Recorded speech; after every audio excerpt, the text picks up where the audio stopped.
আমাদের পরবর্তী যে সেশন, ওয়েবিনার সেশন নম্বর 4, সেখানে কানাডায়, নর্থ আমেরিকার কানাডা এই দেশটি বিশাল বড় একটি দেশ, জনসংখ্যা খুবই কম। আমরা নর্থ আমেরিকা বললেই ইউনাইটেড স্টেটস অফ আমেরিকা বুঝি, কানাডাকে আসলে আমরা ঠিক নর্থ আমেরিকা বলতেই যেন আমাদের কেমন লাগে। আর জাস্টিন ট্রুডোর জন্য মনে হয় আরো বেশি মনে হয় না north America north America north America বললে ট্রাম্প, যাই হোক বাইডেন এসে মনে হয় কিছুটা মানে স্খলন করতে পারবেন। তো সেই কিন্তু কানাডায় উচ্চতর অধ্যয়নের একটা বড় সুযোগ রয়েছে। একই সাথে কানাডা নিয়ে কিছু মিথও আছে, যেমন কানাডায় গেলে ফ্রেঞ্চ জানতে হবে বা ফ্রেঞ্চ জানলে বিশাল উপকার হয়ে যাবে, এই ধরনের কিছু মিথও আছে। তো সেগুলো বিষয় নিয়ে কানাডার বিশ্ববিদ্যালয়গুলোতে উচ্চশিক্ষার উচ্চতর অধ্যয়নের সুযোগ কি আছে, এবং একই সাথে আমরা জানি, আশা করি জানা উচিত যে কানাডা কমনওয়েলথভুক্ত দেশ, সুতরাং সেখানে উচ্চশিক্ষার একটি বিশেষ ধরন রয়েছে। সেই বিষয়গুলি নিয়ে আমাদের সাথে কথা বলবেন আজকে সজীব ঘোষ এবং ইশরাত তাসমিয়া। আমি সংক্ষেপে পরিচয় করিয়ে দিচ্ছি। সজীব ঘোষ উনি পিএইচডি ফেলো হিসেবে কাজ করছেন কানাডার ইউনিভার্সিটি অফ ভিক্টোরিয়াতে, এবং উনি ফোনোলজি অফ জ্যামিনেটস, লং কনসোনেন্ট আমরা যেগুলোকে বলি, সেগুলো নিয়ে কাজ করছেন। বাংলা ফোনোলজি নিয়ে কাজ করছেন। তার মানে বাংলাদেশে আপনি কানাডায় গেলে বাংলা ভুলে যেতে হবে বিষয়টি মোটেও এরকম না।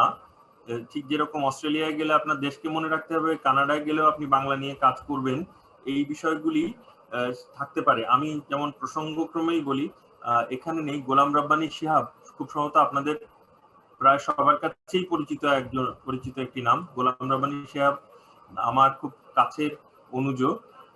তিনি বাউল সংস্কৃতি নিয়ে কাজ করছেন কানাডার একটি বিশ্ববিদ্যালয়ে।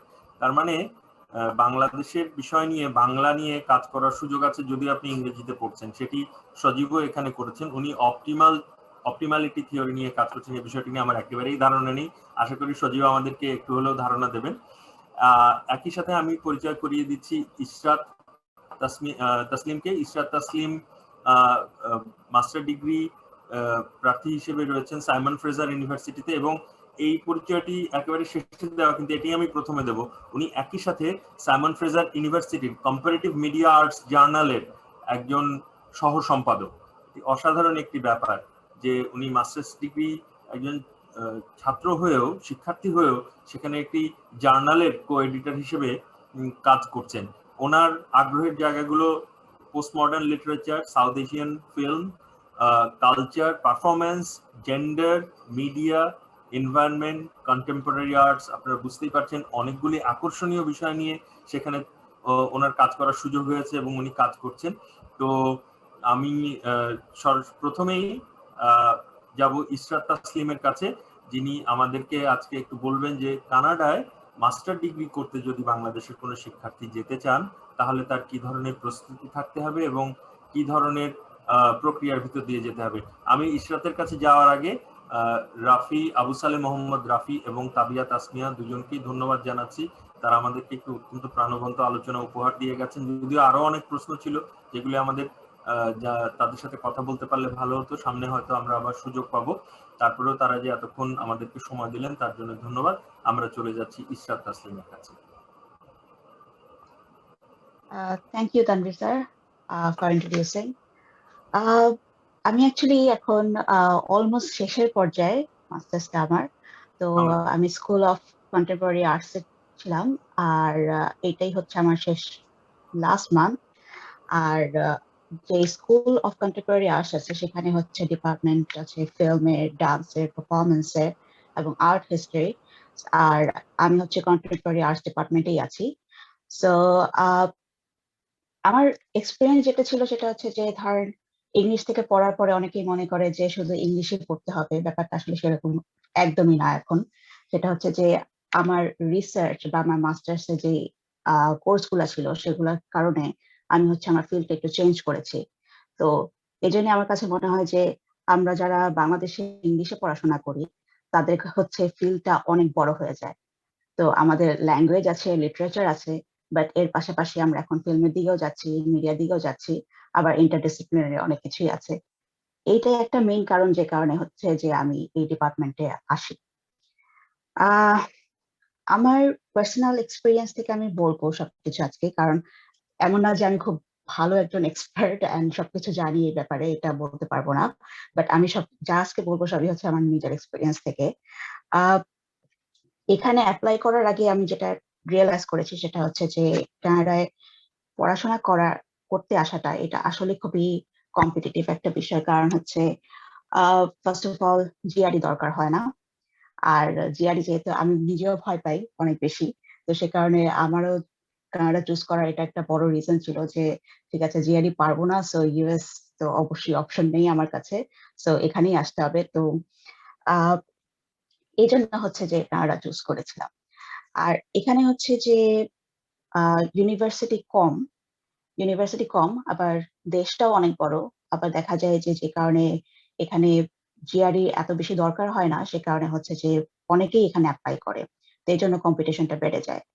আহ, আবার আরেকটা বড় রিজন আছে, সেটা আমরা হয়তো অ্যাডমিট করবো বা করবো না জানি না, বাট এখানে পড়াশোনা শেষে অনেকে চিন্তা করে যে একটা ওয়ার্ক পারমিট পাওয়া যাবে। মানে ধরেন যদি আপনার পড়াশোনা মাস্টার্স 2 বছরের হয়, অনেকে চিন্তা করে যে তাহলে 2 বছরের এক্সট্রা ওয়ার্ক পারমিট পাবে। তার মানে এই 2 বছর আপনাকে সময় দেওয়া হবে যে এখানে একটা কাজ কিছু জোগাড় করতে পারবেন কিনা বা কোনো জবের অপরচুনিটি হয় কিনা। তো এগুলো একটা বড় রিজন মানুষজন কানাডা চুজ করে। তো এই সব মিলিয়ে হচ্ছে যে কম্পিটিশনটা একটু বেড়ে যায়। তো আহ, আমি আসলে ডিমোটিভেট করছি না সেক্ষেত্রে যে কম্পিটিশন বেড়ে যায় এই জন্য অ্যাপ্লাই করা যাবে না। বাট যদি হচ্ছে আমাদের জিআরই দেওয়ার ক্ষমতা থাকে বা হচ্ছে ম্যাথ নিয়ে কোনো সমস্যা না থাকে, তাহলে আমার মনে হয় যে জিআরই দিয়ে ইউএস যাওয়াটা হচ্ছে অনেক বেটার। কারণ হচ্ছে যে সেক্ষেত্রে ইউনিভার্সিটি অনেক বেশি, এবং হচ্ছে যে ফান্ডিং অনেক বেশি পাওয়া যায়। আর এই ফান্ডিং এর ব্যাপারটা যে বললাম, এটা কারণ হচ্ছে যে আসলে ফান্ডিং কানাডায় একদমই কম। আর ভিসার অ্যাপ্লিকেশনটা খুবই ডিফিকাল্ট। মানে আমার কাছে মনে হয়েছে যে যতটুকু না সময় আমি হচ্ছে যে আমার এন্টার অ্যাপ্লিকেশন প্রসেসে দিয়েছি, তার থেকে বেশি আমার কাছে মনে হচ্ছে যে ভিসা প্রসেসিং আমি সময়টা বেশি দিতে হয়েছে আমাকে। কারণ হচ্ছে যে ফার্স্ট অফ অল যদি হচ্ছে যে আপনার কিছু ফান্ডিং থাকে ইউনিভার্সিটি থেকে, তারা হচ্ছে যে প্রথমেই আপনাকে এনশিওর নাও করতে পারে যে আপনাকে টিএ ফান্ডিং দিবে কি দিবে না। তো সেক্ষেত্রে আপনার যে অফার লেটারটা দেয় সেই লেটারটার মধ্যে লেখা থাকবে না যে ফান্ডিং কতটুকু আছে, বা হয়তো যেই ফান্ডিংটা দিবে সেটা ধরেন ইন্টারনাল কোনো ফান্ডিং বা গভর্নমেন্ট ফান্ডিং যদি হয়, সেক্ষেত্রে কিছু অ্যামাউন্ট লেখা থাকে বাট ফুল ফান্ডিং নাও দিতে পারে। তো সেক্ষেত্রে যেটা হয় যে ব্যাংকে কিছু টাকা দেখাতে হয়। তো আর ভিসা প্রসেসিংটা অনেক লেন্দি হয়। তো ওটা হচ্ছে আমার কাছে মনে হয় যে একটু বেশি সময় নিয়ে ফেলে। তো ওইটা একটা প্রবলেম। আর আম, এর থেকে আহ, আমার কাছে মনে হয় যে আহ, যদি ভিসা অ্যাপ্লিকেশনের জন্য কিছু আমাদের টাকা জমানো থাকে, আর হচ্ছে যে আহ, যদি হচ্ছে যে মোটামুটি একটা রেজাল্ট থাকে, মোটামুটি রেজাল্ট মানে হচ্ছে অ্যাটলিস্ট 3.5 এর উপরে, আর হচ্ছে আইএলটিএস এ ওরা হচ্ছে চায় 6.5 অথবা 7, এটা ডিপেন্ড করে ইউনিভার্সিটি কোর্স গুলোর উপর কিছু কিছু। তো সেক্ষেত্রে হচ্ছে যে আমার মনে হয় যে এখানে অ্যাপ্লাই করাটা ইজি হবে। আদারওয়াইজ একটু ডিফিকাল্ট হয়ে যায় যদি হচ্ছে যে এই ক্রাইটেরিয়া গুলো না থাকে। আহ এখন আমি একটু ফিল্ডের ব্যাপারে কিছু কথা বলি। সেটা হচ্ছে যে আহ 2 বছরের মাস্টার্স এখানে আছে, সেটা হচ্ছে করে হচ্ছে রিসার্চ বেসড মাস্টার্স। এটা হচ্ছে পিএইচডি প্রিভিয়াস ডিগ্রি, পিএইচডি এবং আপনার যে আগের যে ডিগ্রি আছে সেটার মধ্যেকার একটা মিডিয়েটর। যে যদি কি আরো আন্ডারগ্র্যাড থাকে তাহলে হচ্ছে যে এই মাস্টার্সটার থ্রুতে পিএইচডি তে যাওয়াটা ইজি। আর হচ্ছে যে অনেক আমার যেরকম হচ্ছে এটা আমার সেকেন্ড মাস্টার্স, সো আমার হচ্ছে পিএইচডির আগে আমি চিন্তা করে নিয়েছি যে I will have to do a master so that I can be more comfortable, and then I can learn more things and then I can approach for PhD. So এটা হচ্ছে আমার নিজের ইচ্ছা ছিল যে এই কারণে এটা করেছি। আবার 1 বছরের একটা মাস্টার্স আছে যেটা হচ্ছে যে research based now, that means thesis হয়তো থাকে না। সেক্ষেত্রে ফান্ডিংটা একটু ডিফিকাল্ট হয়ে যায় কারণ 1 বছরের মধ্যে মাস্টার্সটা শেষ হয়ে যাচ্ছে। আর আরেকটা জিনিস হচ্ছে যে এখানে হিউম্যানিটিস বা ইন্টারডিসিপ্লিনারি প্রোগ্রাম যেগুলো আছে, ইভেন কালচার স্টাডিজ প্রোগ্রাম যেগুলো আছে, সেগুলাতে এখন অনেক ডিমান্ড বেড়ে গিয়েছে, যেটার কারণে হচ্ছে যে অনেক কিছু ডিপেন্ড করে প্রফেসরের উপর। যদি প্রফেসর পছন্দ করে কোনো রিসার্চ টপিক, সেক্ষেত্রে হচ্ছে যে এই সাবজেক্ট গুলাতে হচ্ছে যাওয়াটা ইজি হয়। আর এখানে ইংলিশ ডিপার্টমেন্ট মানে হচ্ছে যে শুধুমাত্রই লিটারেচার বা হচ্ছে একদম কোর ইংলিশ যেটা সেটাই পড়াবে। আর মিডিয়া কমিউনিকেশন এবং ফিল্মের জন্য, এগুলোর জন্য হচ্ছে যে আলাদা ডিপার্টমেন্ট আছে। আর বাট এই এইসব ডিপার্টমেন্ট গুলোতে যেতে হলে যেটা বেশি দরকার সেটা হচ্ছে যে আগে যদি আপনার রিলেভেন্ট কোনো কোর্স থেকে থাকে, যেমন ধরেন আপনার ইংলিশে মাস্টার্স করছেন, সেটার ক্ষেত্রে যদি আপনার কালচার স্টাডিজ এ কোনো কোর্স থাকে বা ফিল্মের কোনো কোর্স থেকে থাকে, সেক্ষেত্রে এটা আপনাকে হেল্প করবে। আবার আরেকটা জিনিস হচ্ছে যে যদি আপনার রিসার্চ ইন্টারেস্ট এরকম ফিল্মের উপর থাকে বা আপনার পাবলিকেশন কিছু থাকে ফিল্মের উপর, সেক্ষেত্রে আপনি ওইসব ডিপার্টমেন্টে হয়তো ইন্টারেস্টটা দেখাতে পারেন। বাট ওদেরকে কনভিন্স করার জন্য আপনার পাবলিকেশন খুবই দরকার, যে ঠিক আছে আমি ইংলিশে পড়াশোনা করেছি বাট আমার এক্সপার্টিস ওখানে আছে, তো সেটা দেখাতে হলে আমাকে অবশ্যই পাবলিকেশন দেখাতে হবে। তো সেক্ষেত্রে তখন ওটা বেশি কাউন্ট করে ওরা। আহ আর তখন হচ্ছে যে ওদেরকে এটা কনভিন্স করাটা ইজি হয়। অ্যান্ড এরপরে আমি এখন আপনাদেরকে একটু আইডিয়া দিই, সেটা হচ্ছে কিভাবে অ্যাপ্লাই করা যায়। অ্যাপ্লাই করার আগে কিছু জিনিস আছে যেগুলো হচ্ছে যে একটু কনসিডারেট করতে হবে। আহ, যেমন হচ্ছে যে একটা ভালো টপিক খুঁজে পাওয়া, সেটা হচ্ছে সবচেয়ে বেশি ইম্পর্টেন্ট। কারণ ওদের কাছে হচ্ছে যে নর্থ আমেরিকান টপিক অনেক আছে। আমি আবার সেম কথাই যাচ্ছি যে নর্থ আমেরিকান টপিক অনেক আছে, বিকজ এখানকার লোকাল স্টুডেন্ট যারা আছে ওরা হচ্ছে ওগুলাতেই ফোকাস করবে। তো যখন যখন ওরা ইন্টারন্যাশনাল স্টুডেন্ট যাবে, তখন ওদের কাছ থেকে অবশ্যই এক্সপেক্ট করবে যে ওরা নিজের দেশের যেই কিছু টপিক আছে বা নিজের দেশে কোনো রিসার্চ আছে, সেগুলো নিয়ে ওরা কাজ করবে। তো এটা হচ্ছে ওদের ফার্স্ট প্রায়োরিটি থাকে। তো আমার মনে হয় যে যখন টপিক আমরা একটা চুজ করব, তখন হচ্ছে যে এই জিনিসটা কনসিডার করে চুজ করাটাই বেটার।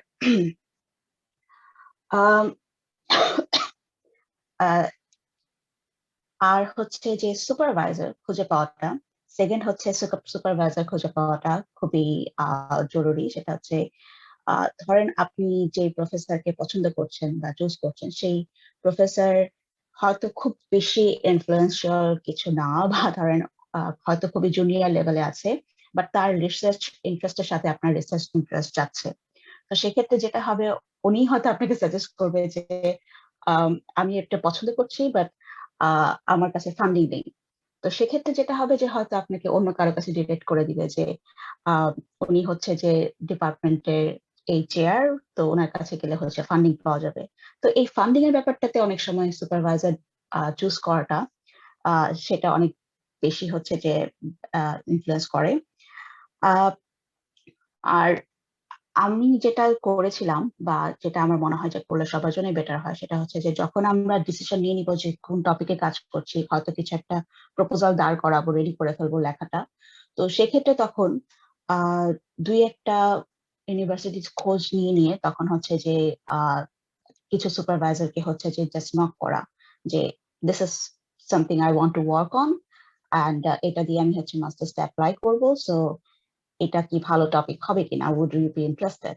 তখন হচ্ছে যে কোনো একটা ওরা আপনাকে জানাবে যে ঠিক আছে এটা ভালো টপিক কি না। ওটা বুঝে আপনি তখন ডিসিশন নিবেন যে আসলে এই ইউনিভার্সিটিতে এই প্রফেসরের আন্ডারে আমি কাজ করতে পারবো কিনা। আহ আর হচ্ছে যে এই কন্ট্যাক্ট গুলো শুরু করি সামারের আগে শুরু করতে হবে। কারণ হচ্ছে যে ওদের অ্যাপ্লিকেশন ডেডলাইন থাকে ধরেন নভেম্বর ডিসেম্বর থাকে মোস্ট অফ দ্য টাইম। কিছু কিছু জায়গায় অবশ্য জানুয়ারি পর্যন্ত টেনে যায়, বাট নভেম্বর ডিসেম্বরের মধ্যে ওরা মোটামুটি সব অ্যাপ্লিকেশন নিয়ে নেয়। তো সামারের আগে যদি আমরা প্রফেসরদের সাথে কন্ট্যাক্ট করা শুরু করি, তখন হচ্ছে যে কিছুটা আইডিয়া পেয়ে যাব, এবং সেটা অনুযায়ী পরে কিছুটা মডিফাই করে আমাদের নিজেদের প্রপোজাল গুলা মডিফাই করে তারপর হচ্ছে যে ডেডলাইনের আগে আমরা সবকিছু সাবমিট করতে পারবো। আর আর হচ্ছে আম, যে সার্টিফিকেট থাকে ইউনিভার্সিটি সার্টিফিকেট, সেগুলাও হচ্ছে যে ইউনিভার্সিটির থ্রুতে ওদের ওখানে পাঠাতে হয়। তো এই জন্য হচ্ছে যে একটু লেন্দি হয় প্রসেস গুলা। বাট যদি আমরা আগে থেকে কাজ শুরু করি তাহলে পসিবল। আর প্রফেসরদের হচ্ছে ডিটেলস এবং রিসার্চ ইন্টারেস্ট সবকিছুই হচ্ছে ইউনিভার্সিটি ওয়েবসাইটে সবই পাওয়া যাবে। সো ইউনিভার্সিটি ওয়েবসাইট ঘুরলেই হচ্ছে যে বোঝা যাবে যে আচ্ছা এই প্রফেসর কোন কোন জিনিসে ইন্টারেস্টেড, সো আমি কি তাকে অ্যাপ্রোচ করবো কিনা। আর যদি খুবই স্ট্রং অ্যাপ্লিকেশন করতে হয় সেক্ষেত্রে হচ্ছে যে সবচেয়ে বেশি ইম্পর্টেন্ট যেটা সেটা হচ্ছে এসওপি, এটা হচ্ছে স্টেটমেন্ট অফ পারপাস। সো এক একটা ইউনিভার্সিটিতে এক এক ধরনের গাইডলাইন দেওয়া থাকে এই স্টেটমেন্ট অফ পারপাসের জন্য। সো ইউনিভার্সিটি যে গাইডলাইন গুলা সেগুলো ফলো করতে হবে, ওরা যা জানতে চায় সেগুলো গাইডলাইনে ভালো মতোই দেওয়া থাকে। তো ওইটা ফরম্যাটটা ফলো করে যদি আমরা হচ্ছে এসওপি লিখতে পারি তাহলে আমার মনে হয় যে অ্যাপ্লিকেশনটা সবচেয়ে স্ট্রং হয়। আর অ্যাপ্লিকেশন তখন স্ট্রং হয় যখন আপনার রিসার্চটা খুবই ভালো থাকবে এবং হচ্ছে যে লেখাটা ভালো থাকবে এই স্টেটমেন্ট অফ পারপাসে। আর অবশ্যই একটা অ্যাপ্লিকেশনের জন্য আপনার 3টা রেফারেন্স লাগে। মোস্ট অফ দ্য কেসে আমি এটা নোটিস করেছি যে ইউনিভার্সিটি গুলো চায় যে একটা অ্যাপ্লিকেশনের জন্য 3টা রেফারেন্স। অ্যান্ড আমি সাজেস্ট করবো যে আগে থেকেই হচ্ছে যে যে টিচার আছে আপনাদের এখনকার বা আগে ছিল, তো তাদের সাথে কমিউনিকেট করে অ্যাটলিস্ট ভালো রেফারেন্স জোগাড় করা এটা খুব ইম্পর্টেন্ট। আর ফান্ডিং এর ক্ষেত্রে এখন আমি একটু কথা বলতে চাচ্ছি। ফান্ডিং এর কিছু প্রোস এন্ড কনস আছে।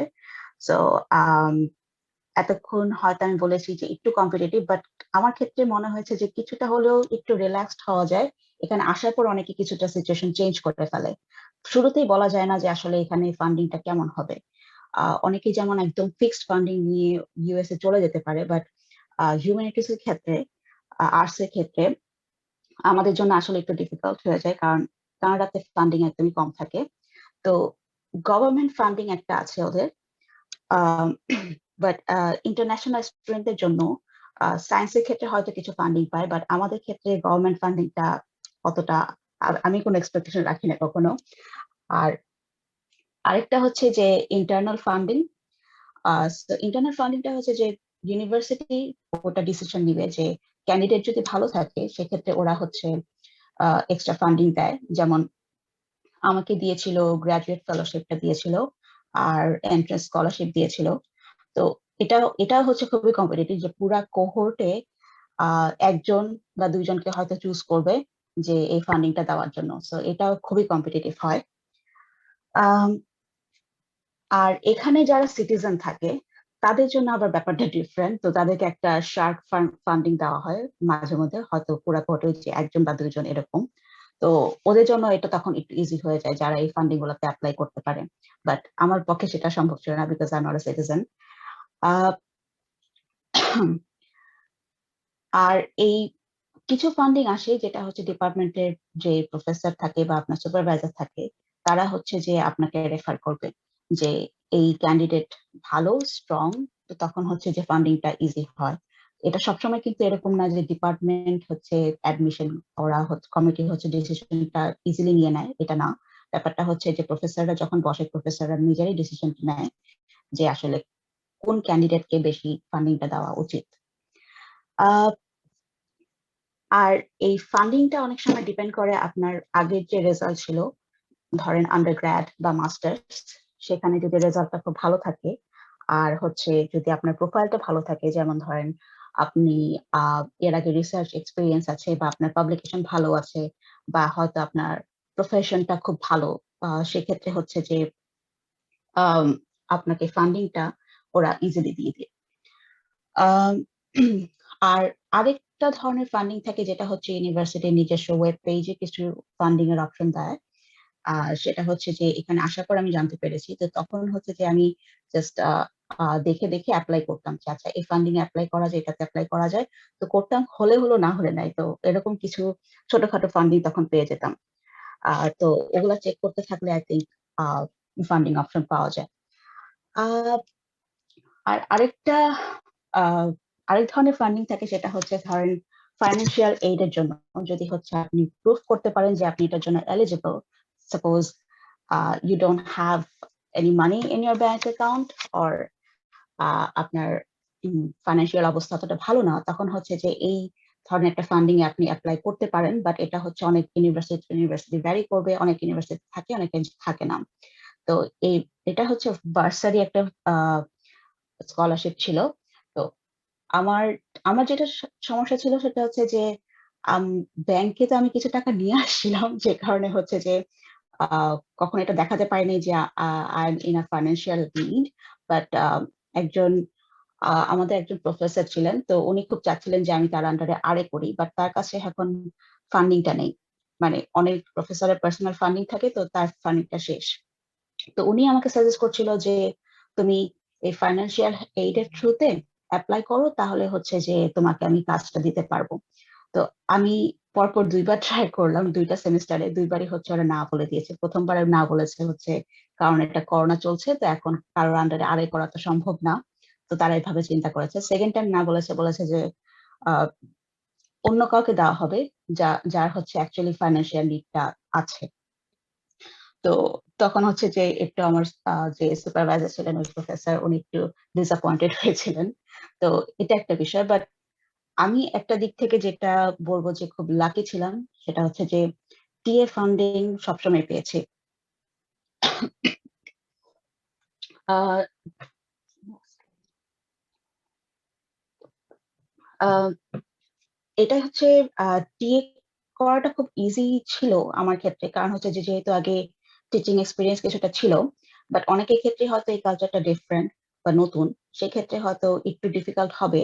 বাট এখানে যেটা সুবিধা, অনেক ক্ষেত্রে হয়তো ক্লাস নিতে হয় না। কিছু প্রফেসর আছে যাদের আন্ডারে ধরেন কাজ করলে শুধুমাত্র খাতা দেখা আর হচ্ছে যে লেকচারে কিছুটা কন্ট্রিবিউট করা, দ্যাটস ইট। পুরোপুরি সরাসরি একদম যে একটা পুরা ক্লাস নিতে হবে, সেই বিষয়টা অনেকে হয়তো করে না এখানে। তো সেক্ষেত্রে হচ্ছে টিএটা এত ডিফিকাল্ট হয় না, টিএ করাটা। তো আর টিএর ক্ষেত্রে যেটা হয় যে আপনাকে শুরুতেই হয়তো এক্স্যাক্টলি বলে দিবে না যে প্রত্যেক সেমিস্টারে আপনাকে দেওয়া হবে। এটা ডিপেন্ড করে আবার প্রফেসরের প্রেফারেন্সের উপর। আবার যদি আপনার প্রিভিয়াস টিএ করার সময় যেই আপনার ইয়ে থাকে, পারফরমেন্স ভালো থাকে, সেক্ষেত্রে হয়তো প্রফেসর আবার আপনাকে নিতে চাবে।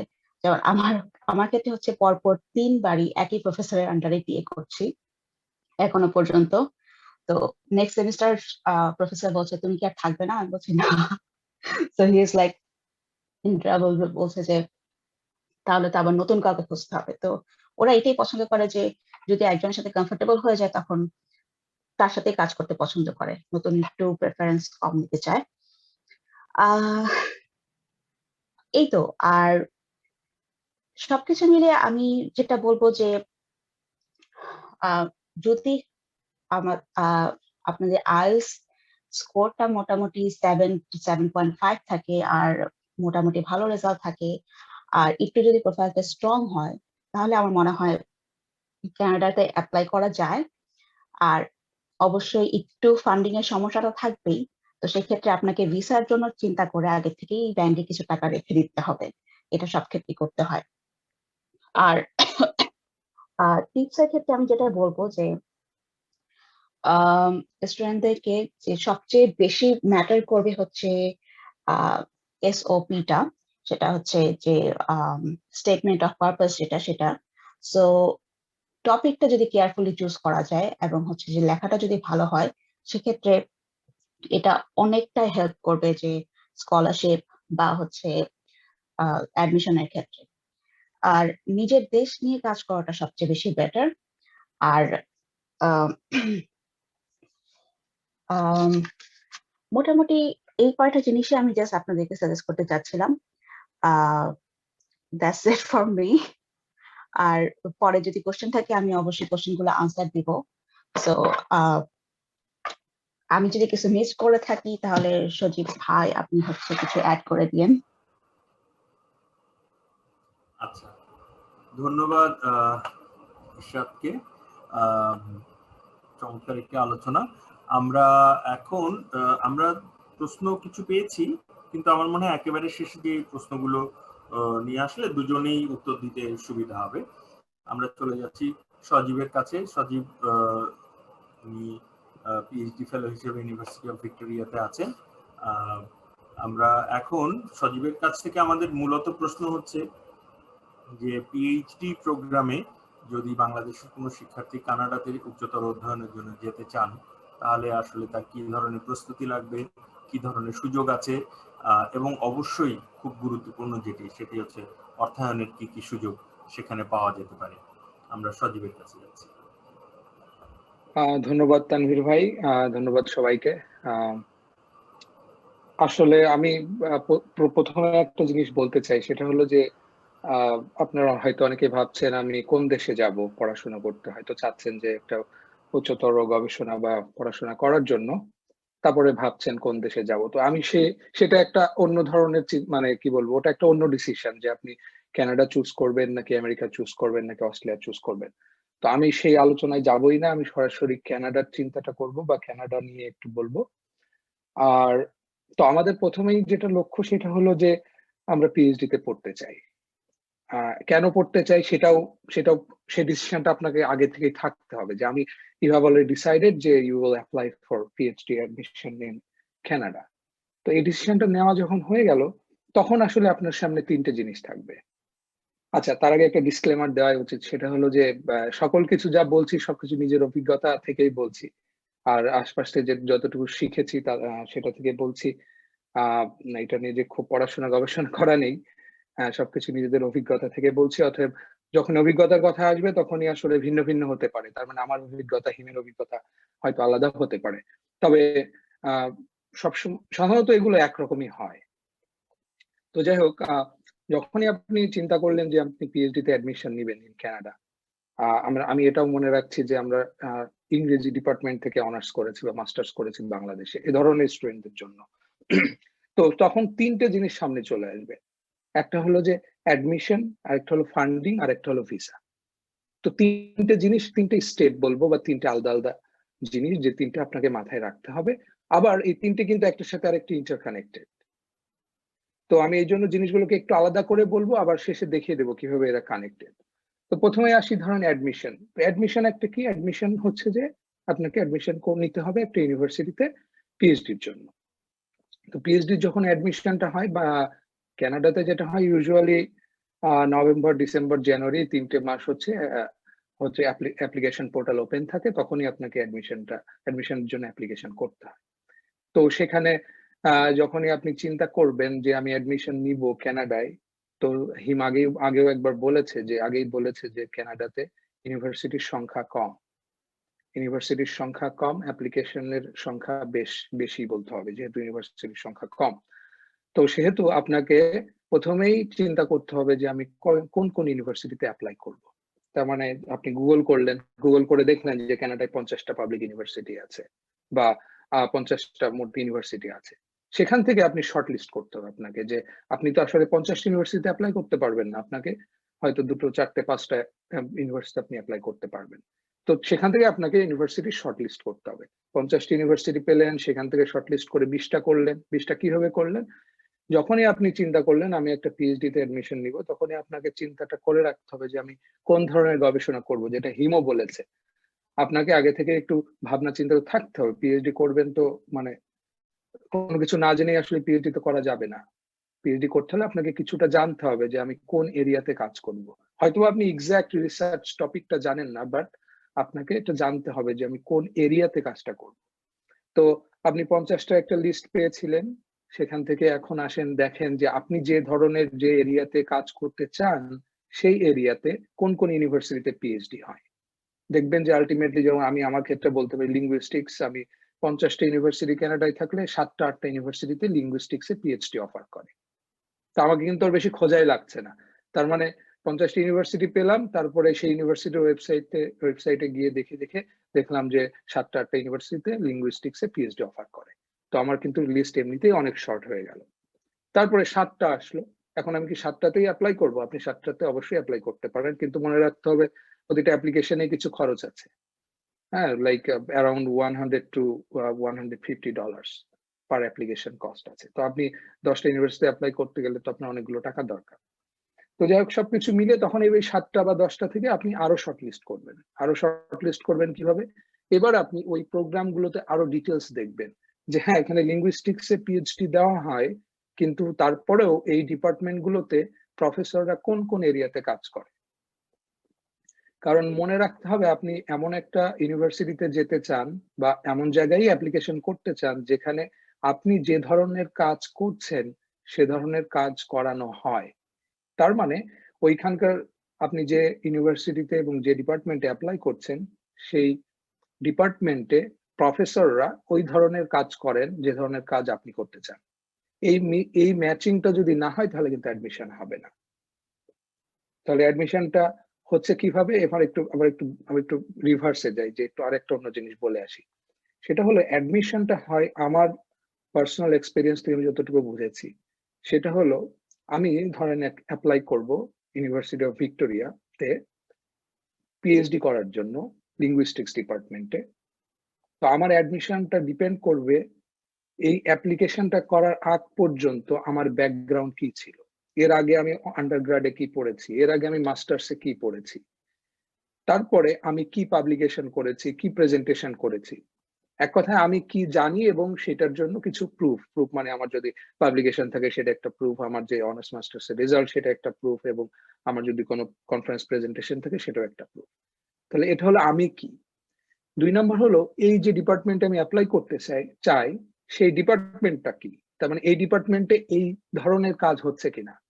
আমি ফর এক্সাম্পল আমি ফোনোলজি নিয়ে কাজ করেছি, বাংলা ফোনোলজি নিয়ে কাজ করেছি এর আগে, তার মানে অ্যাডমিশনের জন্য অ্যাপ্লাই করার আগেই আমার বাংলা বা ফোনোলজি নিয়ে কাজ আছে। হ্যাঁ বলছে এটা কিন্তু মাথায় রাখতে হবে, আমার কাজ কিন্তু খুব ওয়ার্ল্ড রিনাউন্ড না হতে পারে, খুব সামান্য যৎসামান্য জাস্ট ইন্ট্রোডাক্টরি লেভেলে কিছু কাজ আছে ফোনোলজি নিয়ে। আবার আমি অনার্সে বা মাস্টার্সে আমি কিছুটা লিঙ্গুইস্টিক্স এর পড়াশোনা করেছি, খুব বেশি না, খুব সামান্য করেছি। এই দুটো জিনিস দেখার পরে দেখলাম যে ডিপার্টমেন্টে আমি অ্যাপ্লাই করবো সেই ডিপার্টমেন্টেও এই ধরনের কাজ হয় কিনা, তার মানে এই ডিপার্টমেন্টে ফোনোলজি নিয়ে কাজ হয় কিনা সেটা আপনাকে দেখতে হবে। তো এই দুটো যখন ম্যাচ করে যাবে তখনই আপনার অ্যাডমিশন হবে। তার মানে আপনার প্রোফাইল এবং আপনি যে ডিপার্টমেন্টে অ্যাপ্লাই করছেন সেই ডিপার্টমেন্টের প্রোফাইল এক হতে হবে। আবার শুধু ওই ডিপার্টমেন্টের না, ওই ডিপার্টমেন্টের প্রোফাইল বলতে আসলে একজন প্রফেসরের প্রোফাইল এক হতে হবে। কারণ একজন প্রফেসর যখন একটা বিষয় নিয়ে কাজ করবে ধরে নেওয়া হবে যে ওই ডিপার্টমেন্টে এই ধরনের কাজ হয়। তো তাহলে এই জিনিসটা কিন্তু আপনাকে অ্যাডমিশনের আগেই খোঁজ করতে হবে। আর সেজন্যই বললাম যে আপনি সেই প্রথমে 50টা থেকে 10টায় শর্টলিস্ট করলেন, 10টা থেকে এবার আপনি এই শর্টলিস্ট আপনাকে করতে হবে যে আমি যে ধরনের আমার ব্যাকগ্রাউন্ড আছে সেই ধরনের কাজ এখানে হয় কিনা। তো তারপর যখন আপনার এটা মিলে যাবে তখন আপনি অ্যাপ্লিকেশনটা করবেন। তো এখন অ্যাপ্লিকেশন করার জন্য যে জিনিসগুলো দরকার হয় সেখানেও অনেকগুলো জিনিস আছে, সবগুলো তো আসলে একটা ছোট মিটিং এ বলা সম্ভব না। তবে মোটামুটি ভাবে কয়েকটা জিনিস, সেটা হলো যে এসওপি বা এসওআই বা এসওআই মানে হচ্ছে statement of intent, letter of intent, বিভিন্ন নামে এটাকে ডাকা হয়, বা স্টেটমেন্ট অফ পারপাস। সেখানে আপনাকে লিখতে হবে 1 থেকে 2 পৃষ্ঠা। এটা বিশ্ববিদ্যালয় টু বিশ্ববিদ্যালয় মানে ইউনিভার্সিটি ভ্যারি করে, ডিপার্টমেন্ট টু ডিপার্টমেন্ট ভ্যারি করে রিকোয়ারমেন্টস গুলো, বাট ওটা লিখতে হবে। ওটা একটা খুবই গুরুত্বপূর্ণ ব্যাপার। আমি জানি যে এই ওয়েবিনার সিরিজে ওই এসওপি নিয়ে কথাবার্তা হবে, সো আপনারা ওখান থেকে আরো জানতে পারবেন কিভাবে এসওপি লিখতে হয়। তো এসওপি লিখতে হবে, একটা রাইটিং স্যাম্পল আপনাকে ইউজুয়ালি সাবমিট করতে হয়। সেটা হলো যে আপনি ভালো হয় আপনার যদি একটা পাবলিকেশন থাকে, না থাকলেও কোনো সমস্যা নেই, আপনি আপনার মাস্টার্স এর থিসিস কিংবা অনার্স এর যে কোনো একটা ছোট অ্যাসাইনমেন্টও আপনি রাইটিং স্যাম্পল হিসেবে সাবমিট করতে পারেন। You have to make sure that it's in good standard.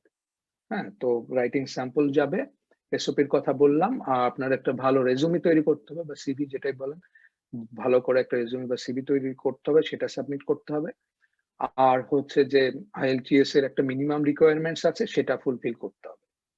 আমি বারবার বলছি এই জিনিসটা সবাই ভুল করে, এটা আমি আবারও মনে করিয়ে দিতে চাই, আগেও আমি বলেছি এই কথাটা। সেটা হলো যে আইএলটিএস কিন্তু একটা জাস্ট রিকোয়ারমেন্টস। তার মানে যখন বলা হচ্ছে যে 7 পেতে হবে, 7 পেতে হবে সবগুলোতে, 7 পেলেই আপনার অ্যাডমিশন হতে পারে। মানে এখানে 8 পেলে 7 এর জায়গায় যদি আপনি 8 পান তাতে করে কোনো বেনিফিট আপাতত দৃষ্টিতে নাই, আছে সেটা নিয়ে ভাবার দরকার নেই। হ্যাঁ, তো 7 চেয়েছে, 7 আপনার থাকলেই হবে। 8 পেলে যে আপনার যে অ্যাডমিশন হয়ে যাবে আর 7 পেলে যে হবে না, এরকমটা কিন্তু না। তো যাই হোক, তাহলে আইএলটিএস এর মার্কস লাগবে। আর হচ্ছে পিএইচডি আর মাস্টার্স এর জন্য জাস্ট পার্থক্য হচ্ছে অল্প একটু জায়গায়। আমি মনে করি যে কানাডাতে মাস্টার্স এবং পিএইচডি অ্যাডমিশনের পার্থক্য একটা জায়গায়, সেটা হলো যে পিএইচডির জন্য আপনাকে একটা রিসার্চ প্রপোজাল সাবমিট করতে হয়। তার মানে আপনার এসওপিটাই হয়তো বা একটু আলাদা হয়ে যেতে পারে, অথবা আপনি একটা আলাদা করে research statement of research intent, হ্যাঁ, এটা আপনাকে জমা দিতে হবে। আর মাস্টার্স এর জন্য এটা অতটা লাগে না, এটা এসওপির ভিতরেই আপনি অল্প করে লিখে দিলেই সেটা আমার মনে হয় হয়ে যায়। তো মাস্টার্স এবং পিএইচডি অ্যাডমিশনে খুব বেশি পার্থক্য নেই এই একটা জায়গা ছাড়া, যে আপনাকে একটা রিসার্চ প্রপোজাল সাবমিট করতে হবে মাস্টার্স পিএইচডি অ্যাডমিশনের জন্য, আর মাস্টার্স এর জন্য এটা দেওয়া লাগছে না। তো এইটা হলো মোটামুটি ওভারঅল অ্যাডমিশনের মানে জন্য আপনাকে যে কাজগুলো করতে হবে। এবার আসি আমি একটু ফান্ডিং এর বিষয়ে বলবো। সেটা হলো ফান্ডিং, আমরা বলছি আপনাকে এখানে একটু মনে করিয়ে দিই, সেটা হলো যে ফান্ডিং আর স্কলারশিপ আমরা এখানে ইন্টারচেঞ্জেবলি ইউজ করা হয়। তার মানে কানাডায় ফান্ডিং মানে স্কলারশিপ, স্কলারশিপ মানেই ফান্ডিং। কিন্তু কথা হলো যে স্কলারশিপের যে কি বলে, যেটাকে বলে যে ট্র্যাডিশনাল যে আমাদের ডেফিনিশন, সেটা একটু ফান্ডিং এর জন্য একটু আলাদা হয়। তার মানে সেটা কেমন, সেটা হলো যে এখানে হিম কভার করেছে যে শার্ক স্কলারশিপ বলে একটা স্কলারশিপ বা ফান্ডিং আছে, যেটা ক্যানাডিয়ান সিটিজেন এবং পিআরদের জন্য, আর ইন্টারন্যাশনাল স্টুডেন্টদের জন্য এখানে সেন্ট্রাল কোনো রকম স্কলারশিপ নেই। তাহলে আমাদের জন্য আছে কি, সেটা হলো ফান্ডিং আছে। ফান্ডিংটা কি কি উপায়ে আসে? ফান্ডিংটা আবার বিভিন্ন ভাবে আসতে পারে। এটা আসতে পারে গভর্নমেন্টের কোন স্কলারশিপ থেকে, এটা আসতে পারে ইউনিভার্সিটির নিজস্ব স্কলারশিপ থেকে, এটা আসতে পারে আপনি একজন প্রফেসরের সাথে কাজ করবেন, যেটাকে আরে বলছি রিসার্চ অ্যাসিস্ট্যান্ট হিসেবে আপনাকে পে করা হবে। এটা হতে পারে আপনি টিচিং অ্যাসিস্ট্যান্ট হিসেবে আপনার ডিপার্টমেন্টে কাজ করবেন, সেখান থেকেও আপনার মানে ইনকাম আসবে, সেটাকে আমরা ফান্ডিং বলছি। তো কথা হলো এই ফান্ডিং হচ্ছে দুই প্রকার, একটা হলো ইন্টারনাল ফান্ডিং আর একটা হলো এক্সটার্নাল ফান্ডিং। ইন্টারনাল ফান্ডিং কোনটা?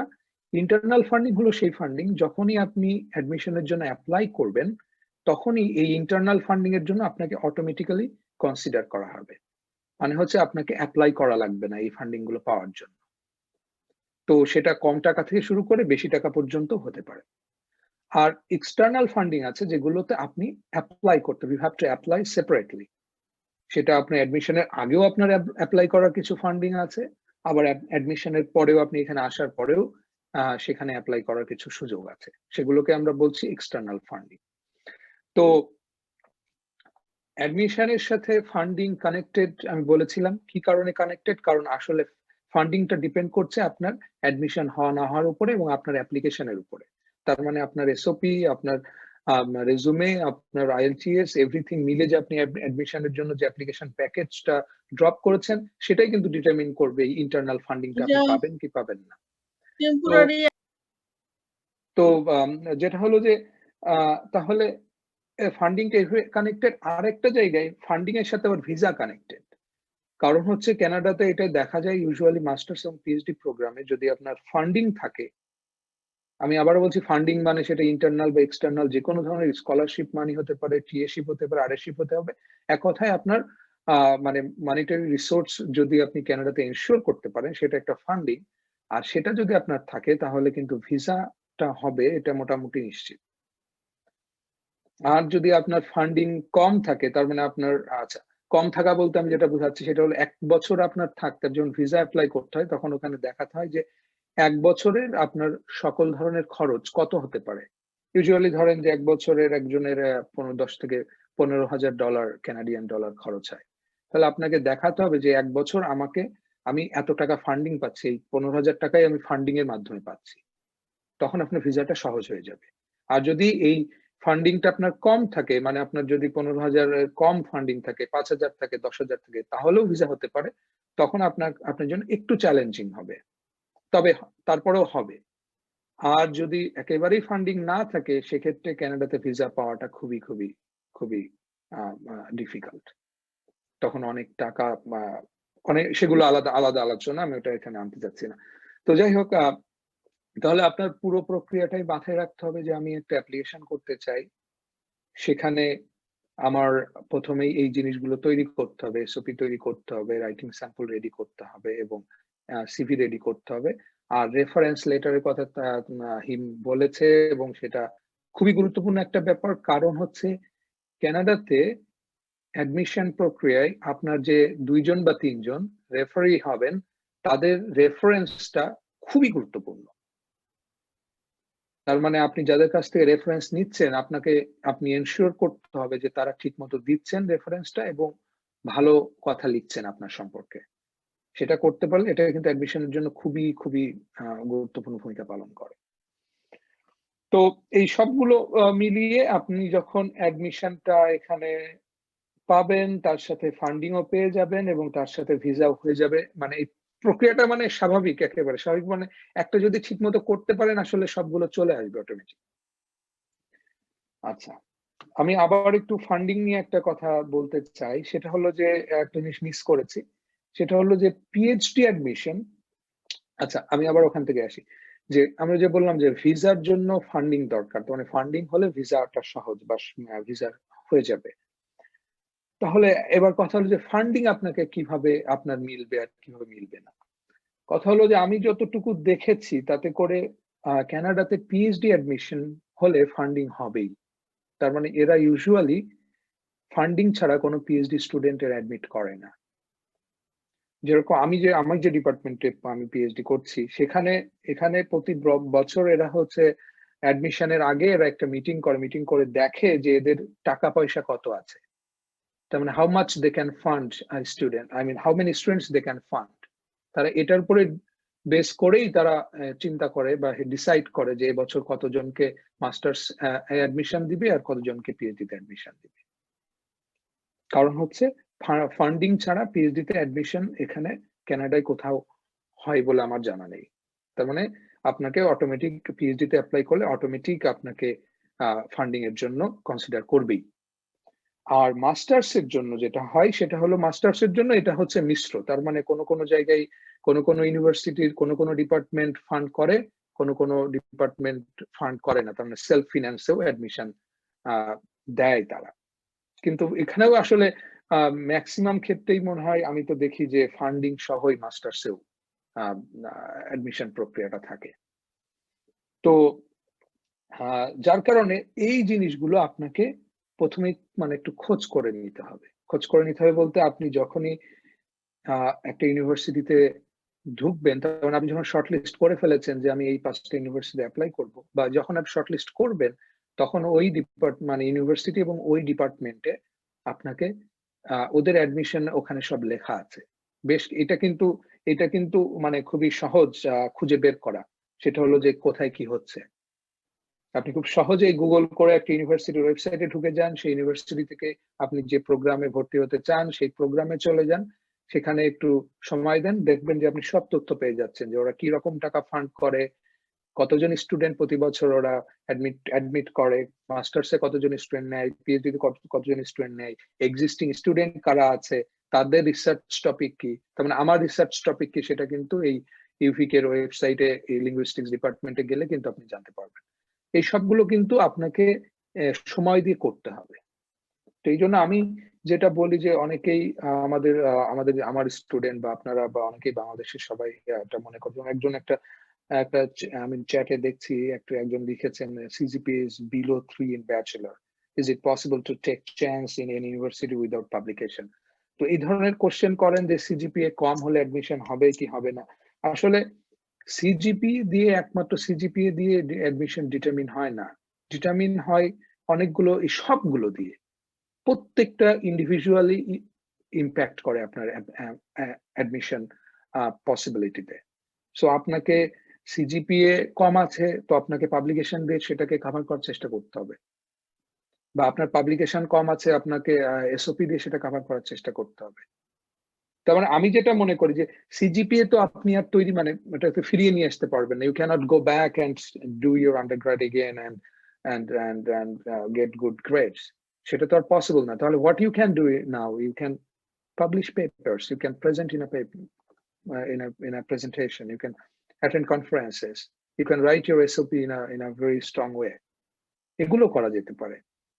তো যেটা আপনার হয়ে গেছে সেটা তো আপনি করতে পারবেন না, যেটা সামনে আছে সেটা করার চেষ্টা করতে হবে।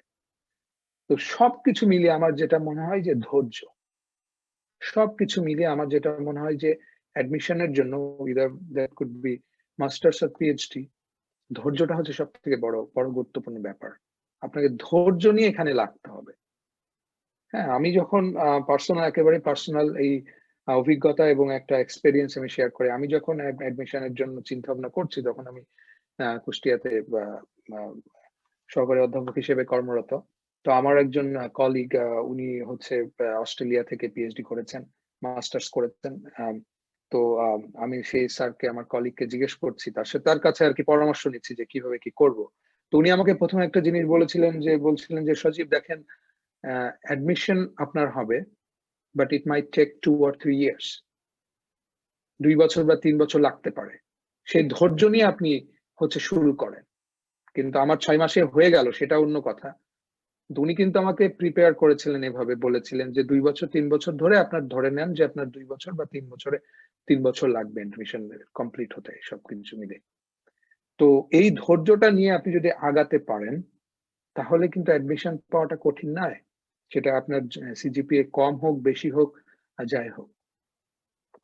তাহলে এবার আমি পুরো আপনি কি করবেন, মানে আপনার একটা প্ল্যান আমি বলি। একটা প্ল্যান হচ্ছে যে আপনি প্রথমে ডিসাইড করেন যে আমি মাস্টার্সে করবো না পিএইচডি তে করবো। সেগুলো অন্য ডিসকাশন বা অন্য আলোচনা, সেগুলো আমি এখন এই মুহূর্তে করছি না।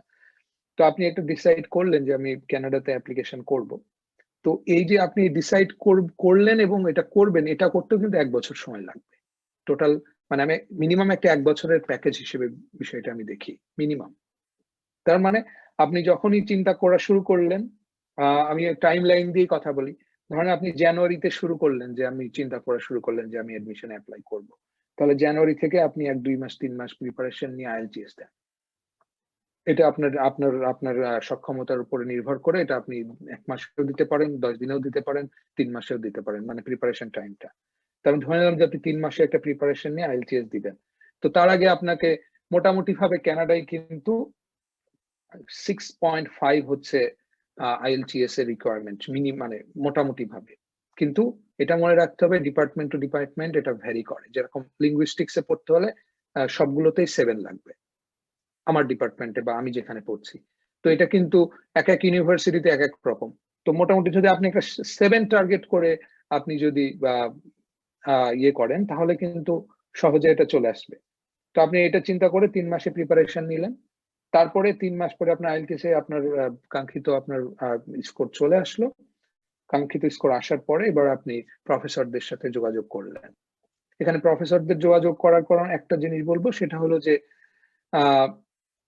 হলো যে প্রফেসরদের সাথে যোগাযোগ করাটা কিন্তু সবসময় ম্যান্ডেটরি না। অ্যাটলিস্ট আমাদের লিঙ্গুইস্টিক্স বা ইংলিশ বা এই ডিসিপ্লিন আমরা যারা হিউম্যানিটিসে, সবসময় যোগাযোগ করাটা জরুরি না। কিন্তু এটাও আপনি ওই পার্টিকুলার ডিপার্টমেন্টের অ্যাডমিশন যে ওয়েবসাইটটা আছে, সেখানে লেখা আছে যে আপনাকে প্রফেসরের সাথে অ্যাডমিশনের আগেই যোগাযোগ করতে হবে কি করতে হবে না।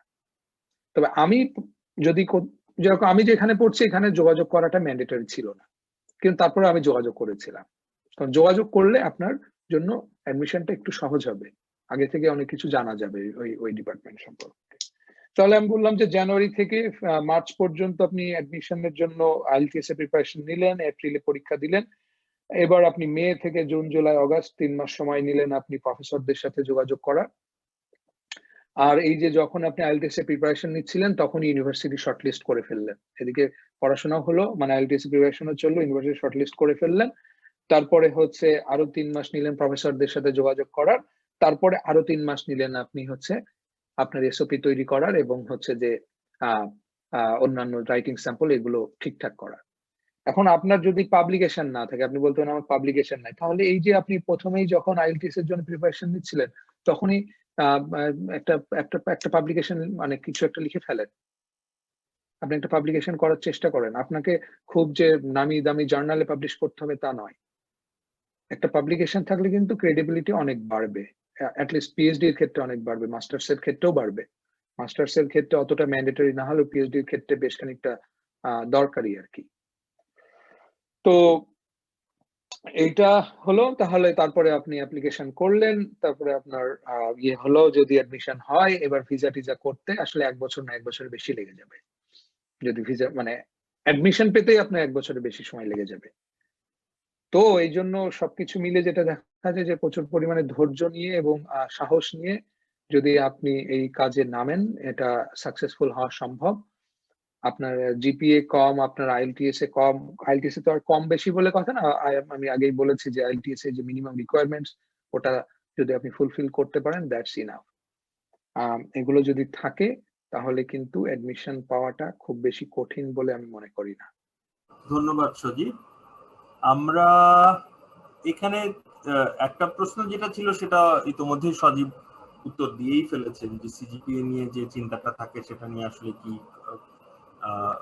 করা যেতে পারে।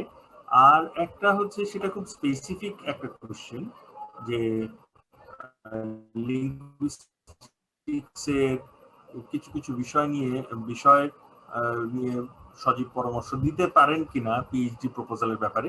একই ব্যাপার আমি আসলে এই বিষয়টা ইসরাতকেও বলবো, যে ইসরাত যেমন ইংরেজি থেকে অনার্স এবং মাস্টার্স করার পরে আবার যে বিষয়টাতে এখন কাজ করছেন সেটা বেশ খানিকটা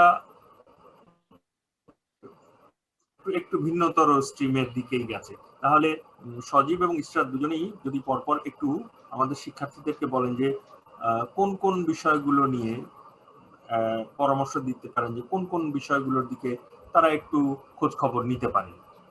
সজীবকে প্রথমে অনুরোধ করছি। ধন্যবাদ। খুবই চমৎকার একটা প্রশ্ন আসলেই। সেটা হলো যে some areas or topics in field of linguistics which are being researched. এখানে একটা জিনিস, আচ্ছা, লিঙ্গুইস্টিক্সে প্রধানত এখানে 3 ধরনের রিসার্চ হয়। একটা হলো যে থিওরিটিক্যাল লিঙ্গুইস্টিক্স, যেটা আমি করছি। আর একটা হলো যে ইন্ডিজিনিয়াস ল্যাঙ্গুয়েজ রিভাইটালাইজেশন ওয়ার্ক, যেটা একেবারেই প্র্যাকটিক্যাল কাজ। আর একটা হলো যে second language teaching and learning. So লিঙ্গুইস্টিক্সকে আসলে এখানে 3টা ভাগে ভাগ করে এই কাজগুলো হয়। তো থিওরিটিক্যাল লিঙ্গুইস্টিক্স আমি করছি, এটা অনেক মজার, কিন্তু এইটার ব্যাকগ্রাউন্ড আমাদের বাংলাদেশ থেকে একেবারেই হয় না বললেই চলে। আমি যখন এসেছি তখন কিন্তু I did not have any background in theoretical linguistics. I mean, I did have a little bit, but those are not sufficient for doing anything. তো এটা একটা ফিল গেল। আচ্ছা, আর দ্বিতীয় যেটা আমি বললাম যে indigenous language revitalization, again we did not have any exposure to this discipline. একেবারেই ছিল না, এটা একেবারে আলাদা রকমের কাজ। এটা হয়। So thirdটার সাথে we had a little bit of introduction in Bangladesh, right? The ELT এর মাধ্যমে যেটা আমরা একটু পড়েছি, সেকেন্ড ল্যাঙ্গুয়েজ অ্যাকুইজিশন লার্নিং, এগুলো নিয়ে একটু পড়েছি। তো এই যে সেকেন্ড ল্যাঙ্গুয়েজ অ্যাকুইজিশন লার্নিং এর যে ব্যাপারটা, এটা চলে যায় অ্যাপ্লাইড লিঙ্গুইস্টিক্স এর ভিতরে। তার মানে হচ্ছে যে একটা লিঙ্গুইস্টিক্স ডিপার্টমেন্টে 2 ধরনের ডিগ্রি ইউজুয়ালি অ্যাপ্লাই করা হয়, অফার করা হয়, both in masters and in PhD. একটা হলো যে PhD in linguistics, that means theoretical linguistics, আর পিএইচডি ইন অ্যাপ্লাইড লিঙ্গুইস্টিক্স, সেটা হলো অ্যাপ্লাইড লিঙ্গুইস্টিক্স। তো একই ডিপার্টমেন্ট দুটো ডিগ্রি অফার করে। আবার কোনো জায়গায় দেখা যাচ্ছে যে অ্যাপ্লাইড লিঙ্গুইস্টিক্স নেই, শুধু লিঙ্গুইস্টিক্স আছে। যেমন আমার ডিপার্টমেন্টে শুধুমাত্র লিঙ্গুইস্টিক্সই আছে। সো পিএইচডি করলে শুধুমাত্র লিঙ্গুইস্টিক্সই হবে, মানে স্পেসিফিক্যালি অ্যাপ্লাইড লিঙ্গুইস্টিক্সে হবে না। কিন্তু মাস্টার্সে আবার 3টে আছে, ওই যে Masters in Theoretical Linguistics, Masters in Applied Linguistics, Masters in Indigenous Language Revitalization. তো রিসার্চ টপিক আর রিসার্চ এরিয়া, এটাই আপনাকে চিন্তা করতে হবে এই 3টার ভিতরে অ্যালাইনমেন্ট কোনটাতে বেশি যাচ্ছে। তো আমি তো দেখি যে মানে আসলে থিওরিটিক্যাল লিঙ্গুইস্টিক্স অনেক মজার, আমি মজা পাচ্ছি, বাট তার মানে এই নয় যে সবাই মজা পাবে। কিন্তু আপনারা ওই অ্যাপ্লাইড লিঙ্গুইস্টিক্স এর ওটা চিন্তা করতে পারেন, যেহেতু আমাদের একটু ইন্ট্রোডাকশন থাকে বাংলাদেশে, সেহেতু ওই লাইনটা দিয়ে আপনারা চিন্তা করে এগিয়ে যেতে পারে। এবং আরো একটু যেহেতু আমার নিজের আসলে অ্যাপ্লাইড লিঙ্গুইস্টিক্স সম্পর্কে একটু ধারণা কম, আমার কিন্তু অ্যাপ্লাইড লিঙ্গুইস্টিক্স সম্পর্কে ধারণা ছিল আমি যখন এখানে এসেছিলাম। মানে আমার মাস্টার্সটা আমি জাহাঙ্গীরনগরে অ্যাপ্লাইড লিঙ্গুইস্টিক্স এন্ড ইএলটি তে করেছি। কিন্তু যখন আমি এখানে আসছি তখন আমি কিভাবে কিভাবে মানে থিওরিটিক্যাল লিঙ্গুইস্টিক্স এর দিকে বেশি আগ্রহ আমার মানে হয়েছে, তৈরি হয়েছে। তো অ্যাপ্লাইড লিঙ্গুইস্টিক্স এর কারেন্ট রিসার্চ টপিক আপনারা একটু সহজে, এই যে আমি একটু আগে যে প্রক্রিয়ার কথাগুলো বলছিলাম, আপনি যখন একটা ইউনিভার্সিটির ডিপার্টমেন্টের ওয়েবসাইটে চলে যাবেন, ওখানে যখন একজন প্রফেসরের প্রোফাইলে ক্লিক করবেন, দেখবেন যে এত বড় একটা পাবলিকেশন লিস্ট দেওয়া আছে। তো ওইটা দেখলে, একজন অ্যাপ্লাইড লিঙ্গুইস্টিক্স এর প্রফেসরের পাবলিকেশন লিস্ট দেখলেই আপনি বুঝতে পারবেন যে কি ধরনের কাজ তারা করছেন। তারপরে একটা টাইটেল যদি আপনার পছন্দ হয়, আপনি ওইটা আবার গুগল করে এই পেপারটা নামিয়ে একটা অ্যাবস্ট্রাক্টটা পড়লেন, বা ফার্দার আরো যদি ইন্টারেস্টেড হন আরো পড়লেন। এভাবেই আসলে জানা যায়। এইভাবে কিন্তু ওভারঅল বলে দেওয়াটা খুব কঠিন যে কোন এরিয়াতে বা কোন টপিকে এখন রিসার্চ হচ্ছে। এটা current up to date information ওয়েবসাইটেই আছে, আপনার যখন প্রয়োজন হবে you should go and access it. হ্যাঁ, তো এটাই যে কি কি বিষয় নিয়ে তাবিয়া মনে হয় কিছু বলতে চাচ্ছেন। আচ্ছা, আমরা একটু আগে তাবিয়ার কথাটা শুনি। তাবিয়া কি বলতে চাচ্ছিলেন? থ্যাংক ইউ তানভীর ভাই। আমার সজীবের কাছে একটা প্রশ্ন আছে। সজীব, আমার যেহেতু অলরেডি একটা ফরেন মাস্টার্স আছে, আমি যদি কানাডাতে পিএইচডি অ্যাপ্লাই করতে চাই, আমার কি আইএলটিএস লাগবে? ও হ্যাঁ, এটা একটা মজার, খুবই চমৎকার কথা। না, এখানে হচ্ছে ইউজুয়ালি কানাডার আচ্ছা, প্রথম একটা কথা বলে নিতে হবে, সেটা হলো প্রত্যেকটা ইউনিভার্সিটি এবং প্রত্যেকটা ডিপার্টমেন্টের সিস্টেম আলাদা, তাদের রিকোয়ারমেন্টস আলাদা। এই যে আমি একটু আগে বললাম না যে লিঙ্গুইস্টিক্স, ইউভিক লিঙ্গুইস্টিক্স এ পড়তে হলে আইএলটিএস এ 7 লাগবে। আবার অন্য মানে ধরেন যে একটা ইলেকট্রিক্যাল ইঞ্জিনিয়ারিং এ মাস্টার্স বা পিএইচডি করতে আইএলটিএস এ 6.5 লাগবে। তার মানে এটা কিন্তু সেন্ট্রাল না, প্রত্যেকটা ডিপার্টমেন্টের অ্যাপ্লিকেশন অ্যাডমিশন রিকোয়ারমেন্টস হচ্ছে তারা নিজেরা তৈরি করে। তবে মোটামুটি ভাবে ইন জেনারেল যেটা দেখা যায় যে বলা থাকে ইউনিভার্সিটির ওয়েবসাইটে, যে যদি আপনার একটা ইংলিশ স্পিকিং কান্ট্রি থেকে আপনার মাস্টার্স বা মানে একটা প্রিভিয়াস ডিগ্রি থাকে, তাহলে আপনার আইএলটিএস আর দেওয়া লাগবে না। সো তাবিয়ার প্রশ্নের উত্তর, যেহেতু অস্ট্রেলিয়া থেকে, চোখ বন্ধ করে না লাগারই কথা। তারপরে you have to double check with that particular university and that particular department you are applying for. Okay, thank you very much Sajib. You are welcome. আমি ইনফ্যাক্ট আমি এটাও বলতে চাই, ইনফ্যাক্ট বাংলাদেশ থেকেও, তার মানে জাহাঙ্গীরনগর থেকে পড়ে আসলেও আইএলটিএস নাও লাগতে পারে। আমি আসলে এটাই বলতে চাচ্ছিলাম। এটা কিন্তু এক্সপ্লোর করার একটা জায়গা। আমি যখন এসেছি ইউভিকে, তখন কিন্তু আমি এটা চেক করে, আমি আইএলটিএস দিয়েছি, দিয়ে অ্যাডমিশন নিয়েছি। কিন্তু আমি এখন জানি যে ইউভিকেও আসলে একটু চেষ্টা করলে উইদাউট আইএলটিএস অ্যাপ্লিকেশন করা যায়। কারণ এখানে লেখা আছে যে যদি আপনার একটা রিকগনাইজড ইংলিশ মিডিয়াম স্কুল থেকে, স্কুল মানে ইউনিভার্সিটি, স্কুল থেকে আপনার প্রিভিয়াস ডিগ্রি হয়, তাহলে আপনার আইএলটিএস এর আপনি এক্সটেনশন পাবেন। তো কথা হলো যে আমি জাহাঙ্গীরনগর থেকে আন্ডারগ্রেড করেছি। এখন জাহাঙ্গীরনগর যদি আমাকে একটা সার্টিফিকেট দেয়, যেটা জাহাঙ্গীরনগর দেয়, আমি জানি না জগন্নাথ বা ইসলাম বিশ্ববিদ্যালয় দেয় কিনা, যে medium of English certificate, I mean medium of instruction certificate. আসলে কিন্তু খাতা কলমে জাহাঙ্গীরনগর বলেন, জগন্নাথ বলেন, সব ইউনিভার্সিটিতে অ্যাকর্ডিং টু খাতা কলম সেটা হলো যে মিডিয়াম অফ ইনস্ট্রাকশন হচ্ছে ইংলিশ। আপনি আসলে ইংলিশেই ডিগ্রিটা মানে কমপ্লিট করেছেন। আর সেটা যদি এই ইউভিক, আমি যেখানে অ্যাপ্লাই করতে চাই বা আপনারা করতে চান, তারা যদি অ্যাকসেপ্ট করে যে এই সার্টিফিকেটটা ভ্যালিড, তাহলে কিন্তু আপনি এক্সটেনশন পাওয়ার সুযোগ আছে। মানে এটা একটু জটিল প্রক্রিয়া হবে, কিন্তু মানে খাতা কলমে কিন্তু সবগুলোই মানে সঠিক এবং সত্য। যে ইউভিক বলছে আপনার ইংলিশ মিডিয়াম স্কুল থেকে আন্ডারগ্রেড থাকলে আপনার আইএলটিএস লাগবে না। জাহাঙ্গীরনগর বলছে আমরা তো ইংলিশ মিডিয়ামে পড়িয়েছি, এই যে তার সার্টিফিকেট, তাহলে কিন্তু জিনিসটা মিলে যাওয়ারই কথা। আচ্ছা, ঈশ্বর যদি এখন একটু বলেন। হ্যাঁ, আমি এটাই আসলে বলতে চাচ্ছিলাম। আমার অ্যাকচুয়ালি আইএলটিএস দেখানো দরকার হয়নি এখানে যখন এসেছি। It's a very good example. কারণ হচ্ছে যে ওরা যেটা দেখেছে যে টিচিং এক্সপিরিয়েন্স আছে তাও ইংলিশে, আর হচ্ছে যে ওই জাহাঙ্গীরনগর থেকে সেই সার্টিফিকেট আমি নেইনি, কারণ হচ্ছে যে দরকার ছিল না আমার যেটা মনে হয়েছে। আর এখানে আমাদের যে ডিপার্টমেন্ট বা যে স্কুলটা আছে তাদের একটা আলাদা ফর্ম ছিল। ওই ফর্মের মধ্যে কিছু ক্রাইটেরিয়া ছিল যে এটা থাকতে হবে, আর হচ্ছে যে কিছু রাইটিং স্যাম্পল ওরা চাচ্ছিল। তো ওগুলা দিয়ে যখন ফর্মটা ফিল আপ করে সাবমিট করেছিলাম, তখন হচ্ছে যে ওরা বলেছে ঠিক আছে এটা ওয়েট করা হচ্ছে, আইএলটিএস লাগবে না। সো এটা ডিপেন্ড করে ডিপার্টমেন্ট ও ডিপার্টমেন্ট। ওটাই আমি জাস্ট একটা এক্সাম্পল দিতে চাচ্ছিলাম যে অনেক সময় এটা দরকার হয় না, আমি দেই নেই আইএলটিএস অ্যাকচুয়ালি।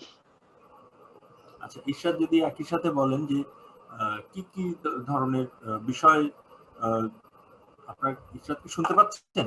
আচ্ছা, কি হ্যাঁ কি হ্যাঁ ধরনের বিষয়, কি ধরনের বিষয় পছন্দ করার বা অন্য কোনো অন্য আর কোন কোন বিষয়ে উচ্চতর অধ্যয়নে যাওয়ার সুযোগ আছে যারা ইংরেজি থেকে অনার্স মাস্টার্স করে যাচ্ছেন বাংলাদেশ থেকে? আমি হচ্ছে যে একটু সরে এসেছিলাম, তো আমি হচ্ছে লিটারেচার আর পড়তে চাইনি।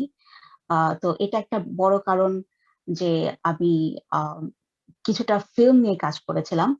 তো যখন আমি আমার ফার্স্ট মাস্টার্সটা করি জাহাঙ্গীরনগর ইউনিভার্সিটি থেকে, তো তখন আমাদের ডিপার্টমেন্টে ফিল্ম কোর্সটা অফার করা হচ্ছিল, আর হচ্ছে যে কালচার স্টাডিজ ছিল। তো আমার যে ফাইনাল থিসিস ছিল মাস্টার্সে, তো সেটা আমি ওই কালচার স্টাডিজ আর ফিল্মের থ্রুতেই করেছিলাম কাজটা।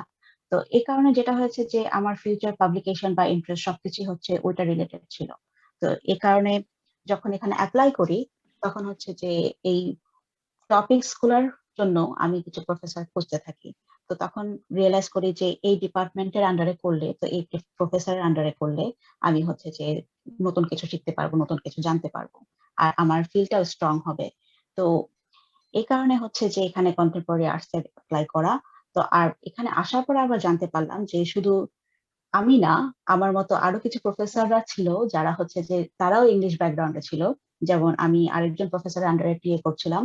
তো উনি হচ্ছে ইংলিশ লিটারেচারই পড়েছিলেন, তারপর উনি ফিল্ড চেঞ্জ করে এরপরে ফিল্মে চলে গিয়েছে। তো ফিল্মের থেকে উনি পিএইচডি করেছেন। তো আসলে এটা সম্ভব। আর আবার আরেকজন প্রফেসর ছিলেন, উনিও ইংলিশ ব্যাকগ্রাউন্ডে ছিলেন, তারপরে উনি পারফরমেন্স স্টাডিজে চলে গিয়েছেন। তো পারফরমেন্স স্টাডিজ এখানে আমি খুবই ইন্টারেস্টেড ছিলাম, বিকজ আমি ফার্স্টে স্টার্ট করেছিলাম হচ্ছে আহ ইয়ে ফিল্মটা নিয়ে কাজ করা শুরু করেছিলাম। তো আমি ভাবছিলাম ফিল্ম আর জেন্ডার এর মধ্যেই থাকবো। পরে এখানে এক্সপ্লোর করার সময় বা আমি যখন আমার রিসার্চটা আরেকটু আগানো শুরু করলাম, তখন আমি রিয়েলাইজ করলাম যে আমার এটার মধ্যে পারফরমেন্স অনেক বেশি আসে। সো তখন আমি পারফরমেন্সটা নিয়েও কাজ করা শুরু করছি। তো এটা হচ্ছে যে আপনি কখনোই ফিক্স থাকতে পারবেন না যে আসলে এই একটা জায়গায় আমাকে থাকতে হবে। এটা যে কোনো সময় মডিফাই হতে পারে, আবার আপনার ইন্টারেস্ট চেঞ্জ হতে পারে। তো তখন একদম ইন্টারডিসিপ্লিনারি একটা ভালো একটা জায়গায় আপনি চলে যেতে পারেন। সেখানে একটা ধন্যবাদ। হ্যাঁ হ্যাঁ, সুজিত প্লিজ। আরেকটা প্রশ্ন এসছে এখানে কোশ্চেন আনসারে, তো আমি ওইটা একটু অ্যাড্রেস করবো। আমার মনে হয় এটা একটা গুড এক্সাম্পল হবে আপনাদের জন্য। একটা কোশ্চেন এসছে যে did you have your basis of theoretical linguistics from your MA level or the beginning of your PhD? That's a very good question. The answer is আমি কিন্তু এখানে পিএইচডি তে সরাসরি আসি। সো এটাও একটু জানা থাকা দরকার, এবং এটা জানলে অনেকের জন্য সুবিধা হবে। সো আমি তো বলেছি যে আমার থিওরিটিক্যাল লিঙ্গুইস্টিক্স এর I did not have any background when I was in Bangladesh. But আমি তখন আমার শ্রদ্ধেয় শিক্ষক জহুরুল ইসলাম স্যার হচ্ছে পিএইচডি করছিলেন লিঙ্গুইস্টিক্সে আমেরিকাতে। তো স্যারের সাথে আমার একটু যোগাযোগ ছিল। সেই যোগাযোগের খাতিরে যেটা হয়েছে, স্যার আমাকে একটু ধাক্কাধাক্কিও করেছেন আর কি। স্যারও আমাকে বেশ ধাক্কাধাক্কি করেছেন যে সজীব পাবলিকেশন করো, কাজকর্ম করো, পড়াশোনা আরো করতে হবে। তো সেই জায়গা থেকে স্যার একটু অনুপ্রাণিত করার পরে আমি একটা থিওরিটিক্যাল লিঙ্গুইস্টিক্স এর একেবারে এ বি পর্যন্তও যাইনি। আমি বলবো না যে এ বি সি, তো অনেক দূরে, এ দিয়েই একটা পেপার লিখেছিলাম। হ্যাঁ, থিওরিটিক্যাল লিঙ্গুইস্টিক্স এর একেবারেই বেসিক্স একটা পেপার আমি ওই সময় লিখি এবং সেটা পাবলিশ করি অখ্যাত জার্নালে। তো এটা দিয়ে আমার থিওরিটিক্যাল লিঙ্গুইস্টিক্স এর যাত্রাটা শুরু হয়। কিন্তু তখন আমি যখন পিএইচডি তে অ্যাডমিশন নেওয়ার জন্য চিন্তা করলাম, দেখলাম যে আসলে তারপরেও আমি পিএইচডি তে অ্যাপ্লিকেশন করার জন্যই আমার গাটস ছিল না ওই মুহূর্তে। কারণ থিওরিটিক্যাল লিঙ্গুইস্টিক্স এর আমি এতটাই কম জানতাম তখন যে আমার পিএইচডি তে একটা প্রপোজাল লেখার মতো আমার অতটা সাহস তখন আমার ছিল না। সো আমি মাস্টার্সে অ্যাপ্লাই করেছিলাম। তো আমি থিওরিটিক্যাল লিঙ্গুইস্টিক্স এর মাস্টার্স প্রোগ্রামে অ্যাপ্লাই করি এবং মাস্টার্স প্রোগ্রামেই এই ইউনিভার্সিটি অফ ভিক্টোরিয়াতে এখানে আসি। আসার পরে আমি আসলে থিওরিটিক্যাল লিঙ্গুইস্টিক্স এর বেসিক্স গুলো শিখেছি মাস্টার্সে। কারণ মাস্টার্সের যখন আমার প্রায় মাস্টার্স শেষ হবে, তখন আমি পিএইচডি তে আবার অ্যাপ্লাই করি। তো পিএইচডি তে আমি আবার অ্যাপ্লাই করি এবং তখন যেটা হলো যে আমি তো অলরেডি এখানে মাস্টার্স স্টুডেন্ট হিসেবে আছি। তো আমি বললাম যে দেখো, আমি তো আসলে পিএইচডি করতে চাই, তো আমি কিভাবে কি করতে পারি। তো ওরা আমাকে বললো যে পিএইচডি এডমিশন, ওই যে আমি আপনাদেরকে আমি আগেও বলেছি যে ডিপার্টমেন্ট আগে ঠিক ঠিক চিন্তা করে যে আমাদের কত টাকা আছে, আমরা কয়জন পিএইচডি স্টুডেন্ট নিতে পারবো এবছর। তো সেটা হিসাব করে তারা বললো যে আমরা 2জন পিএইচডি স্টুডেন্ট নিতে পারবো এবছর, তুমি ভালো করে অ্যাপ্লিকেশন করো। তো তখন আমি আবার পিএইচডি তে অ্যাপ্লিকেশন করলাম, এবং আমার যখন অ্যাডমিশন হলো পিএইচডি তে, তখন আমার মাস্টার্সে যে কোর্স ওয়ার্ক গুলো করেছিলাম সেগুলো ট্রান্সফার করে ক্রেডিট গুলো পিএইচডি তে ট্রান্সফার হলো, আর আমি তারপরে পিএইচডি রিসার্চ শুরু করলাম। তো এই জন্য আমি আসলে থিওরিটিক্যাল লিঙ্গুইস্টিক্স এর বেসিক্স আগে থেকে শিখে আসিনি, এখানে এসে শিখেছি। একটা পিএইচডি প্রপোজাল লেখার আসলেই সেই ক্ষমতা আমার এখানে আসার পরেই হয়েছে, তার আগে এই ক্ষমতা আমার ছিল না, তাহলে তো তখনই করতাম। আর অ্যাপ্লাইড লিঙ্গুইস্টিক্স এ একজন লিখেছে, can I something about applied linguistics areas? Of course, হয় না, অবশ্যই অ্যাপ্লাইড লিঙ্গুইস্টিক্স এর এরিয়াতে করা যেতে পারে, কিন্তু একটুখানি মাথায় রাখতে হবে শুধুমাত্র মানে ইএলটি মনে করে বসে থাকলে হবে না। অ্যাপ্লাইড লিঙ্গুইস্টিক্স কিন্তু একটা ভাস্ট ফিল্ড, ওটাও কিন্তু অনেক বড় একটা ফিল্ড, অনেক কিছু আছে ওগুলোতে। সো অবশ্যই আপনারা করতে পারেন, এবং সেজন্য যেটা করতে হবে, যে আমি যেটা বললাম, একটু প্রোফাইল ইউনিভার্সিটির ইয়েতে দেখতে হবে, সেখানে প্রফেসরদের প্রোফাইল বা স্টুডেন্টদের প্রোফাইল দেখে সেখান থেকে একটু ধারণা করতে হবে যেখানে কি ধরনের রিসার্চ এখন হচ্ছে, এবং সেই ধরনের কোনো কাজ যদি আপনি করতে পারেন তাহলে কিন্তু খুবই সহজ হয়ে যায় ব্যাপারটা।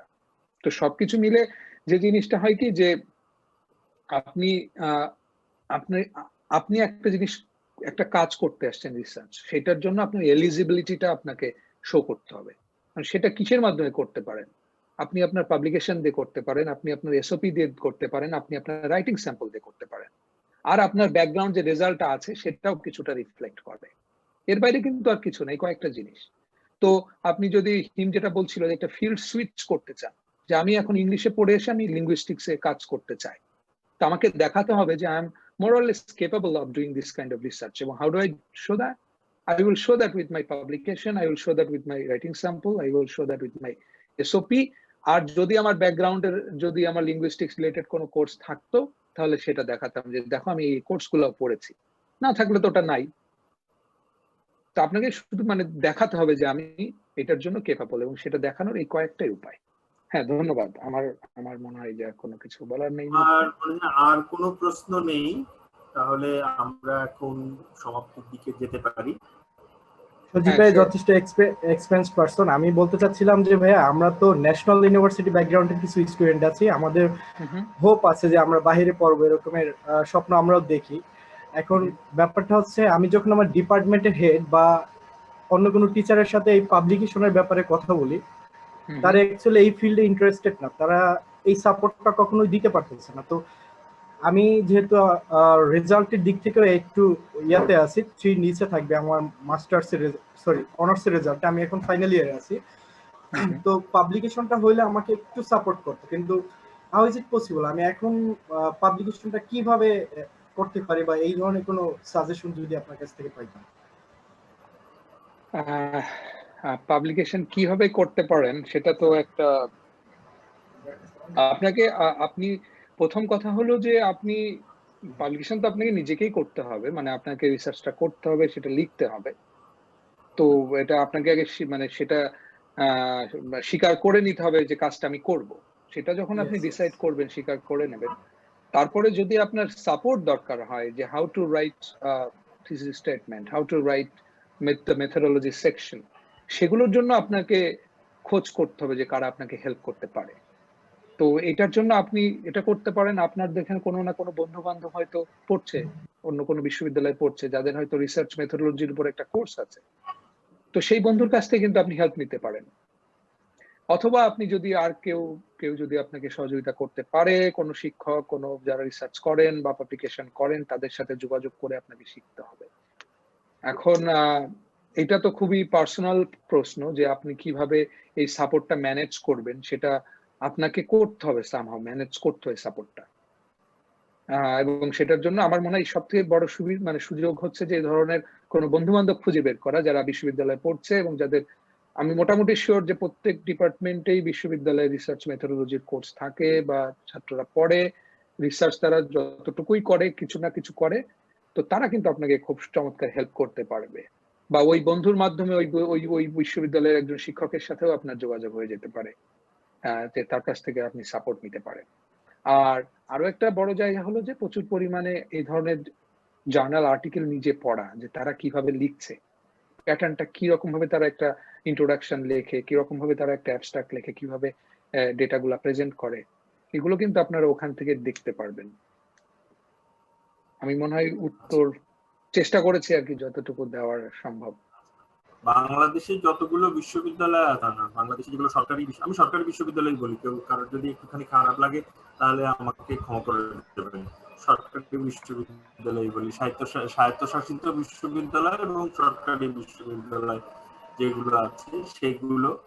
এদিকে মালিকানাধীন যে বিষয়গুলো আছে, আমি প্রাইভেট বিশ্ববিদ্যালয় ঠিক বলা যাবে না, এগুলো ব্যক্তি মালিকানাধীন বিশ্ববিদ্যালয় বলি, ব্যক্তি মালিকানাধীন বিশ্ববিদ্যালয়। আর একই সাথে বাংলাদেশে আছে একটি জাতীয় বিশ্ববিদ্যালয় যার অধীনে কলেজ রয়েছে, যেটি আগে খুবই মজার ব্যাপার হচ্ছে আগে বাংলাদেশের যতগুলো সরকারি কলেজের অনার্স এবং মাস্টার্স ছিল সবই জাতীয় বিশ্ববিদ্যালয়ের অধীনে ছিল। খুব সম্ভবত 1987 সালের পর থেকে 1987 সালের পর থেকে জাতীয় বিশ্ববিদ্যালয়ের অধীনে সব চলে আসে। তার আগে হচ্ছে বিভিন্ন অঞ্চলের কলেজগুলো বিভিন্ন বড় মানে পুরনো যে বিশ্ববিদ্যালয়, স্বায়ত্তশাসিত বিশ্ববিদ্যালয়, তাদের অধীনে ছিলেন। 87 সালের পর সবই জাতীয় বিশ্ববিদ্যালয়ের অধীনে চলে আসেন। এখন আবার ঢাকার 7টি স্নাতক এবং মানে স্নাতকোত্তর ডিগ্রি প্রদান করা কলেজ, তারা ঢাকা বিশ্ববিদ্যালয়ের অধীনে চলে গেছেন। মানে পুরো বিষয়টা আমি বলবো যথেষ্ট ডাইভার্স। আরেকটি বাংলা শব্দ বলা যেত, সেদিকে আর গেলাম না। তো সেই কারণে আসলে এই যে সজীব যেটি বললেন যে রিসার্চ মেথোডোলজি এখনো আমাদের এমনকি স্বায়ত্তশাসিত এবং সরকারি সব বিশ্ববিদ্যালয়ের মাস্টার্স ডিগ্রিতেও ইনক্লুড করা হয়নি। সেখানে জাতীয় বিশ্ববিদ্যালয়ের মাস্টার্স ডিগ্রিতে তো ইনক্লুডেড নাই। এমনকি জাতীয় বিশ্ববিদ্যালয়ের মাস্টার্স ডিগ্রিতে যেই পর্যায়ের ইংরেজি কোর্সগুলো পড়ানো হয় তার অনেকগুলোই, মজার ব্যাপার, বেশ কিছু সরকারি স্বায়ত্তশাসিত এবং জাতীয় বিশ্ববিদ্যালয় সরকারি বিশ্ববিদ্যালয়, কিন্তু তারপরেও অন্যান্য সরকারি স্বায়ত্তশাসিত কিংবা বেসরকারি মানে ব্যক্তি মালিকানাধীন বিশ্ববিদ্যালয়গুলোতে অনার্স লেভেলে কখনো কখনো অথবা মাস্টার্স লেভেলে এগুলো পড়িয়ে ফেলা হয়, বা তার চেয়ে তো অ্যাডভান্স কোর্সগুলো পড়ানো হয়। মানে আমাদের কারিকুলাম একই রকম না তো বটেই, এমনকি একটার সাথে আরেকটার মানে মিনিমাম যে এক ধরনের বেঞ্চমার্কিং থাকার কথা সেরকমও খুব না। এগুলো নিয়ে তো অনেক কথা হচ্ছে, আমরা শুনতেই পাচ্ছি। তো সেই জায়গা থেকে জাতীয় বিশ্ববিদ্যালয়ের যারা গ্র্যাজুয়েট আছেন তারা কি পাবলিকেশন করছেন না বা করেন না, আপনি অনেক উদাহরণ পাবেন। যারা জাতীয় বিশ্ববিদ্যালয়ের যে দু একজন শিক্ষার্থী এখানে যুক্ত হয়েছেন, আমি জানি না, অনেকেই তারপরেও বাংলাদেশের বাইরে উচ্চতর অধ্যয়নে যাচ্ছেন, উচ্চতর শিক্ষায় যাচ্ছেন, এমফিল, পিএইচডি, মাস্টার্স ডিগ্রি সবই করতে যাচ্ছেন। তাহলে তারা কিভাবে যাচ্ছেন সেটা হচ্ছে প্রশ্ন। দেখুন, আমি এক্ষেত্রে যদিও আজকে বক্তারা বলেছেন, আমার বলার কথা না, তারপরেও মাস্টার মানুষ তো দুটো কথা বেশি বলে ফেলি, সেই অভ্যাস থেকেই বলি।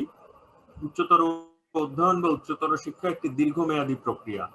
4 বছরের অনার্স, 3 বছরের অনার্স বা 1 বছরের মাস্টার্স বাংলাদেশে যেভাবে হয়, আমরা যদি সেভাবে চিন্তা করি তাহলে উচ্চতর অধ্যয়ন বা শিক্ষাটি আসলে হবে না।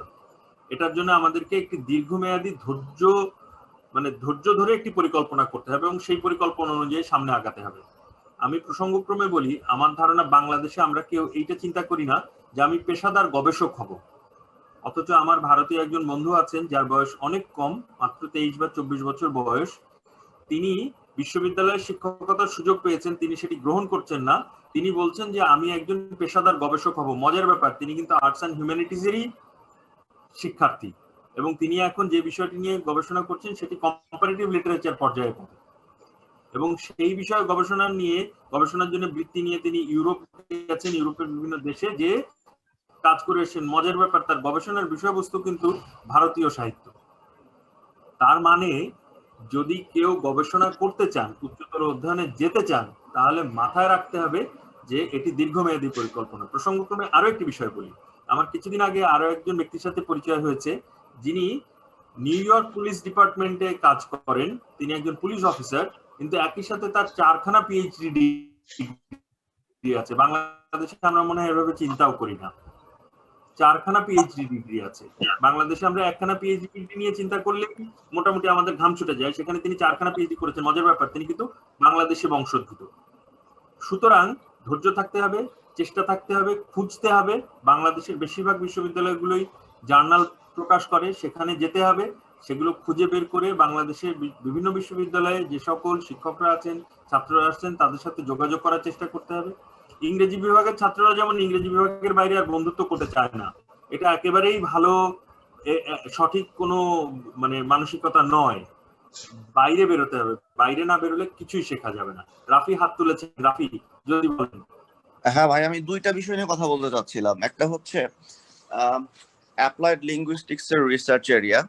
আমি যেহেতু অ্যাপ্লাইড লিঙ্গুইস্টিক্স এ পিএইচডি করছি, বা পিএইচডি তে কিন্তু থিওরিটিক্যাল পার্ট থাকে, একটা significant portion of your thesis will be theoretical, no doubt about that. এবং অ্যাপ্লাইড লিঙ্গুইস্টিক্স এর পিএইচডি লাস্টে যে from your empirical data you will formulate a new theory, এটাও অনেকে করে। তো এখন অ্যাপ্লাইড লিঙ্গুইস্টিক্স এর ট্রেন্ড যেটা যাচ্ছে সেটা হচ্ছে মাল্টিলিঙ্গুয়াল এডুকেশন। এতদিন পর্যন্ত আমাদেরকে সবাই ইএলটি নিয়ে ব্যস্ত ছিলাম, যেটা সজীব বলল। এখন কিন্তু একটা অ্যান্টি কলোনিয়াল ডিকলোনিয়াল ডিসকোর্স তৈরি হচ্ছে। So this is the hot stuff. You can like pop in that. এটা এটা এটা করলে এখানে স্কলারশিপ পাওয়ার সুযোগও বেশি। আর অস্ট্রেলিয়ার ক্ষেত্রে অস্ট্রেলিয়ার স্ট্রংগেস্ট স্যুট হচ্ছে ইন্ডিজিনাস এডুকেশন। এখানে যেহেতু অস্ট্রেলিয়া এবং নিউজিল্যান্ড, এদের যেহেতু ইন্ডিজিনাস কমিউনিটিটা খুব স্ট্রং, তো এই কারণে এদের এক্সপার্টিসও ভালো। আর বাংলাদেশের যে ট্রাইবাল কমিউনিটি, আমাদের যে ইন্ডিজিনাস কমিউনিটি, তাদেরকে নিয়ে কিন্তু তেমন কোনো কাজ হয় নাই। So this is another area you can explore. এইটা একটা বিষয়। আর তানভীর ভাইয়ার শেষের কথাগুলো আমি একটু শুনছিলাম, আমি যেহেতু ডিসকানেক্টেড হয়ে গেছি। I just want to share my experience. আমি বাংলাদেশে সোশিও লিঙ্গুইস্টিক্স পড়ি নাই, but I did A masters in socio linguistics. তো আমার আসলে ওইভাবে ইনস্টিটিউশনাল কোনো ট্রেনিংই ছিল না, but I got scholarship to do that masters. আমি পার্সোনালি যেটা করেছি, আমি ইন্টারনেট থেকে ইন্ট্রোডাকশন টু সোশিয়াল লিঙ্গুইস্টিক্স বই ডাউনলোড করেছিলাম 5 থেকে 6টা, সবগুলো পাতা 1 থেকে like page 1 to like last page কয়েকবার করে পড়েছি। তারপরে আমার নিজের আন্ডারস্ট্যান্ডিং থেকে রিসার্চ প্রপোজাল দাঁড় করিয়েছি। সো মানে if you are determined, it's not a problem at all. এই দুটো জিনিস অ্যাড করতেছিলাম। আরেকটুখানি গল্প বলি। আমাদের মানে আমার একজন পরিচিত অগ্রজ, ইউনিভার্সিটি অফ টেক্সাস অস্টিনে, উনি এখন বাংলার শিক্ষক। জাহাঙ্গীরনগর বিশ্ববিদ্যালয় থেকে ইংরেজিতে স্নাতক সম্মান, স্নাতকোত্তর।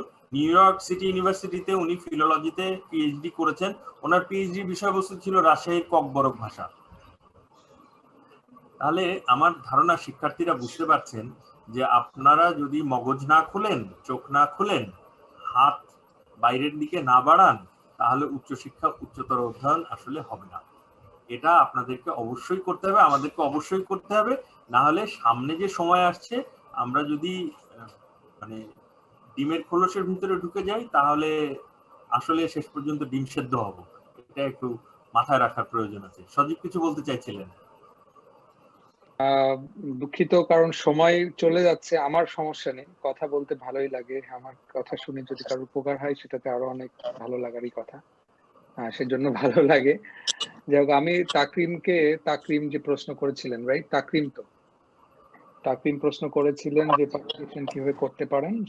সেটাতে আমি আরেকটা কথা রাফি ভাইও বললেন, সেটা হলো যে পাবলিকেশন করার জন্য আপনাকে একটু সময় দিতে হবে। আমি তো প্রথমেই বলেছি ধৈর্য, পুরো প্রক্রিয়াটার সাথে জড়িত আছে ধৈর্য।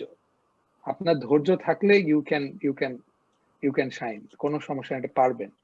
তো যাই হোক, তাকরিমকে আমি বলবো যে আপনি যেটা করতে পারেন, আপনার পার্সোনাল, আপনার ইন্ডিভিজুয়ালি আপনাকে একটা সাজেশন, সেটা হলো যে আপনি এই ধরনের রাফি ভাই যেরকম বললেন, তানভীর ভাইও বললেন যে জার্নাল বিভিন্ন জায়গায় পাবলিশড হচ্ছে, সেখান থেকে জার্নাল পড়ে 5টা জার্নাল থেকে 10টা আপনি যদি আর্টিকেল পড়েন, আপনার ইন্টারেস্ট যেদিকে লাগছে সেদিকে, সেই 10টা পড়ে একটা নিজে লিখে ফেলেন।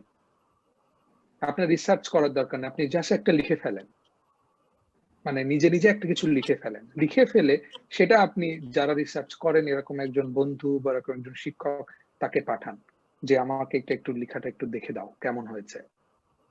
মানে এই কাজটা না যুক্ত হতে হবে এটার সাথে। একসময় আপনি যুক্ত হলে আস্তে আস্তে এভিনিউ গুলো বের হবে। আপনি দূর থেকে মনে করবেন যে কিভাবে করবো না, এইভাবে হবে না। You have to jump into it. একবার এর ভিতরে লাফ দিয়ে পড়েন, 2-4 লাইন লেখেন, 2 পেজ 10 পেজ লেখেন, এবার দেখবেন আস্তে আস্তে আপনি শেখা শুরু করেছেন যে how to do a research. তো আপনি একটু লিখে ফেলেন, লিখে যদি কাউকে পাঠিয়ে দেন সে কিন্তু রিভিউ করে দিবেই, কোনো সমস্যা হওয়ার কথা না। আর ইন্ডিজিনিয়াস ল্যাঙ্গুয়েজ রিভাইটালাইজেশন কানাডাতেও খুব এটা নিয়ে কাজ হচ্ছে, এবং ওখানেও ওই যে অ্যাপ্লাইড লিঙ্গুইস্টিক্স ইয়েতেও কাজ হচ্ছে। রাফি ভাই যেটা বললেন অস্ট্রেলিয়া যেটা হচ্ছে, কানাডাতেও ইন্ডিজিনিয়াস ল্যাঙ্গুয়েজ রিভাইটালাইজেশন নিয়ে অনেক কাজ হয়, আমেরিকাতেও হয় আমি জানি। তো এগুলাতেও ইন্টারেস্ট থাকলে লিঙ্গুইস্টিক্স এর এই ফিল্ডটাতেও চিন্তা করতে পারেন। ধন্যবাদ। ধন্যবাদ সজীব, ধন্যবাদ রাফি আবার ফেরত আসার জন্য এবং এত চমৎকার ভাবে আবার অংশগ্রহণ করার জন্য। ইশরাত তাসলিমকে অনেক ধন্যবাদ, তাবিয়া আমাদের সাথে ছিলেন। কাসিফকে ধন্যবাদ যে এরকম একটি ওয়েবিনার তিনি একেবারে বলতে গেলে সউদ্যোগে তৈরি করে তারপরে সেটিকে চালু রেখেছেন। আমরা আরো আজকে 4 নম্বর সেশন শেষ হলো, কালকে হবে 5 এবং 6 নম্বর সেশন। কথা বলবেন আমাদের সাথে আরাফাত মোহাম্মদ নোমান এবং একই সাথে আমাদের সাথে থাকবেন রায়হানা সুলতানা। আপনারা আগামীকালকের ওয়েবিনারেও আমাদের সাথে যুক্ত থাকবেন এবং জানার চেষ্টা করবেন, বোঝার চেষ্টা করবেন যে কিভাবে উচ্চতর অধ্যয়ন এবং শিক্ষার দিকে যাওয়া যায়। আজকে অনেক রাত হয়ে গেল, আমরা অনেক সময় পর্যন্ত কথা শুনলাম। ইশরাত, সজীব, রাফি, তাবিয়া সবাই আমাদেরকে অনেক সময় দিলেন, আপনাদেরকে অসংখ্য ধন্যবাদ। সবাই ভালো থাকবেন। আশা করি আমরা এই ওয়েবিনারের বাইরে আবার সবাই মুখোমুখি সশরীরে সবার সাথে যোগাযোগ করার, কথা বলার এবং আমাদের মত বিনিময় করার সুযোগ পাবো। সেই দিনের প্রতীক্ষায় রইলাম। আগামীকালকে যে ওয়েবিনার হবে সেখানে আপনাদেরকে আবারও আমন্ত্রণ জানিয়ে আমি আজকে এখানেই সমাপ্ত করছি। ধন্যবাদ সবাইকে।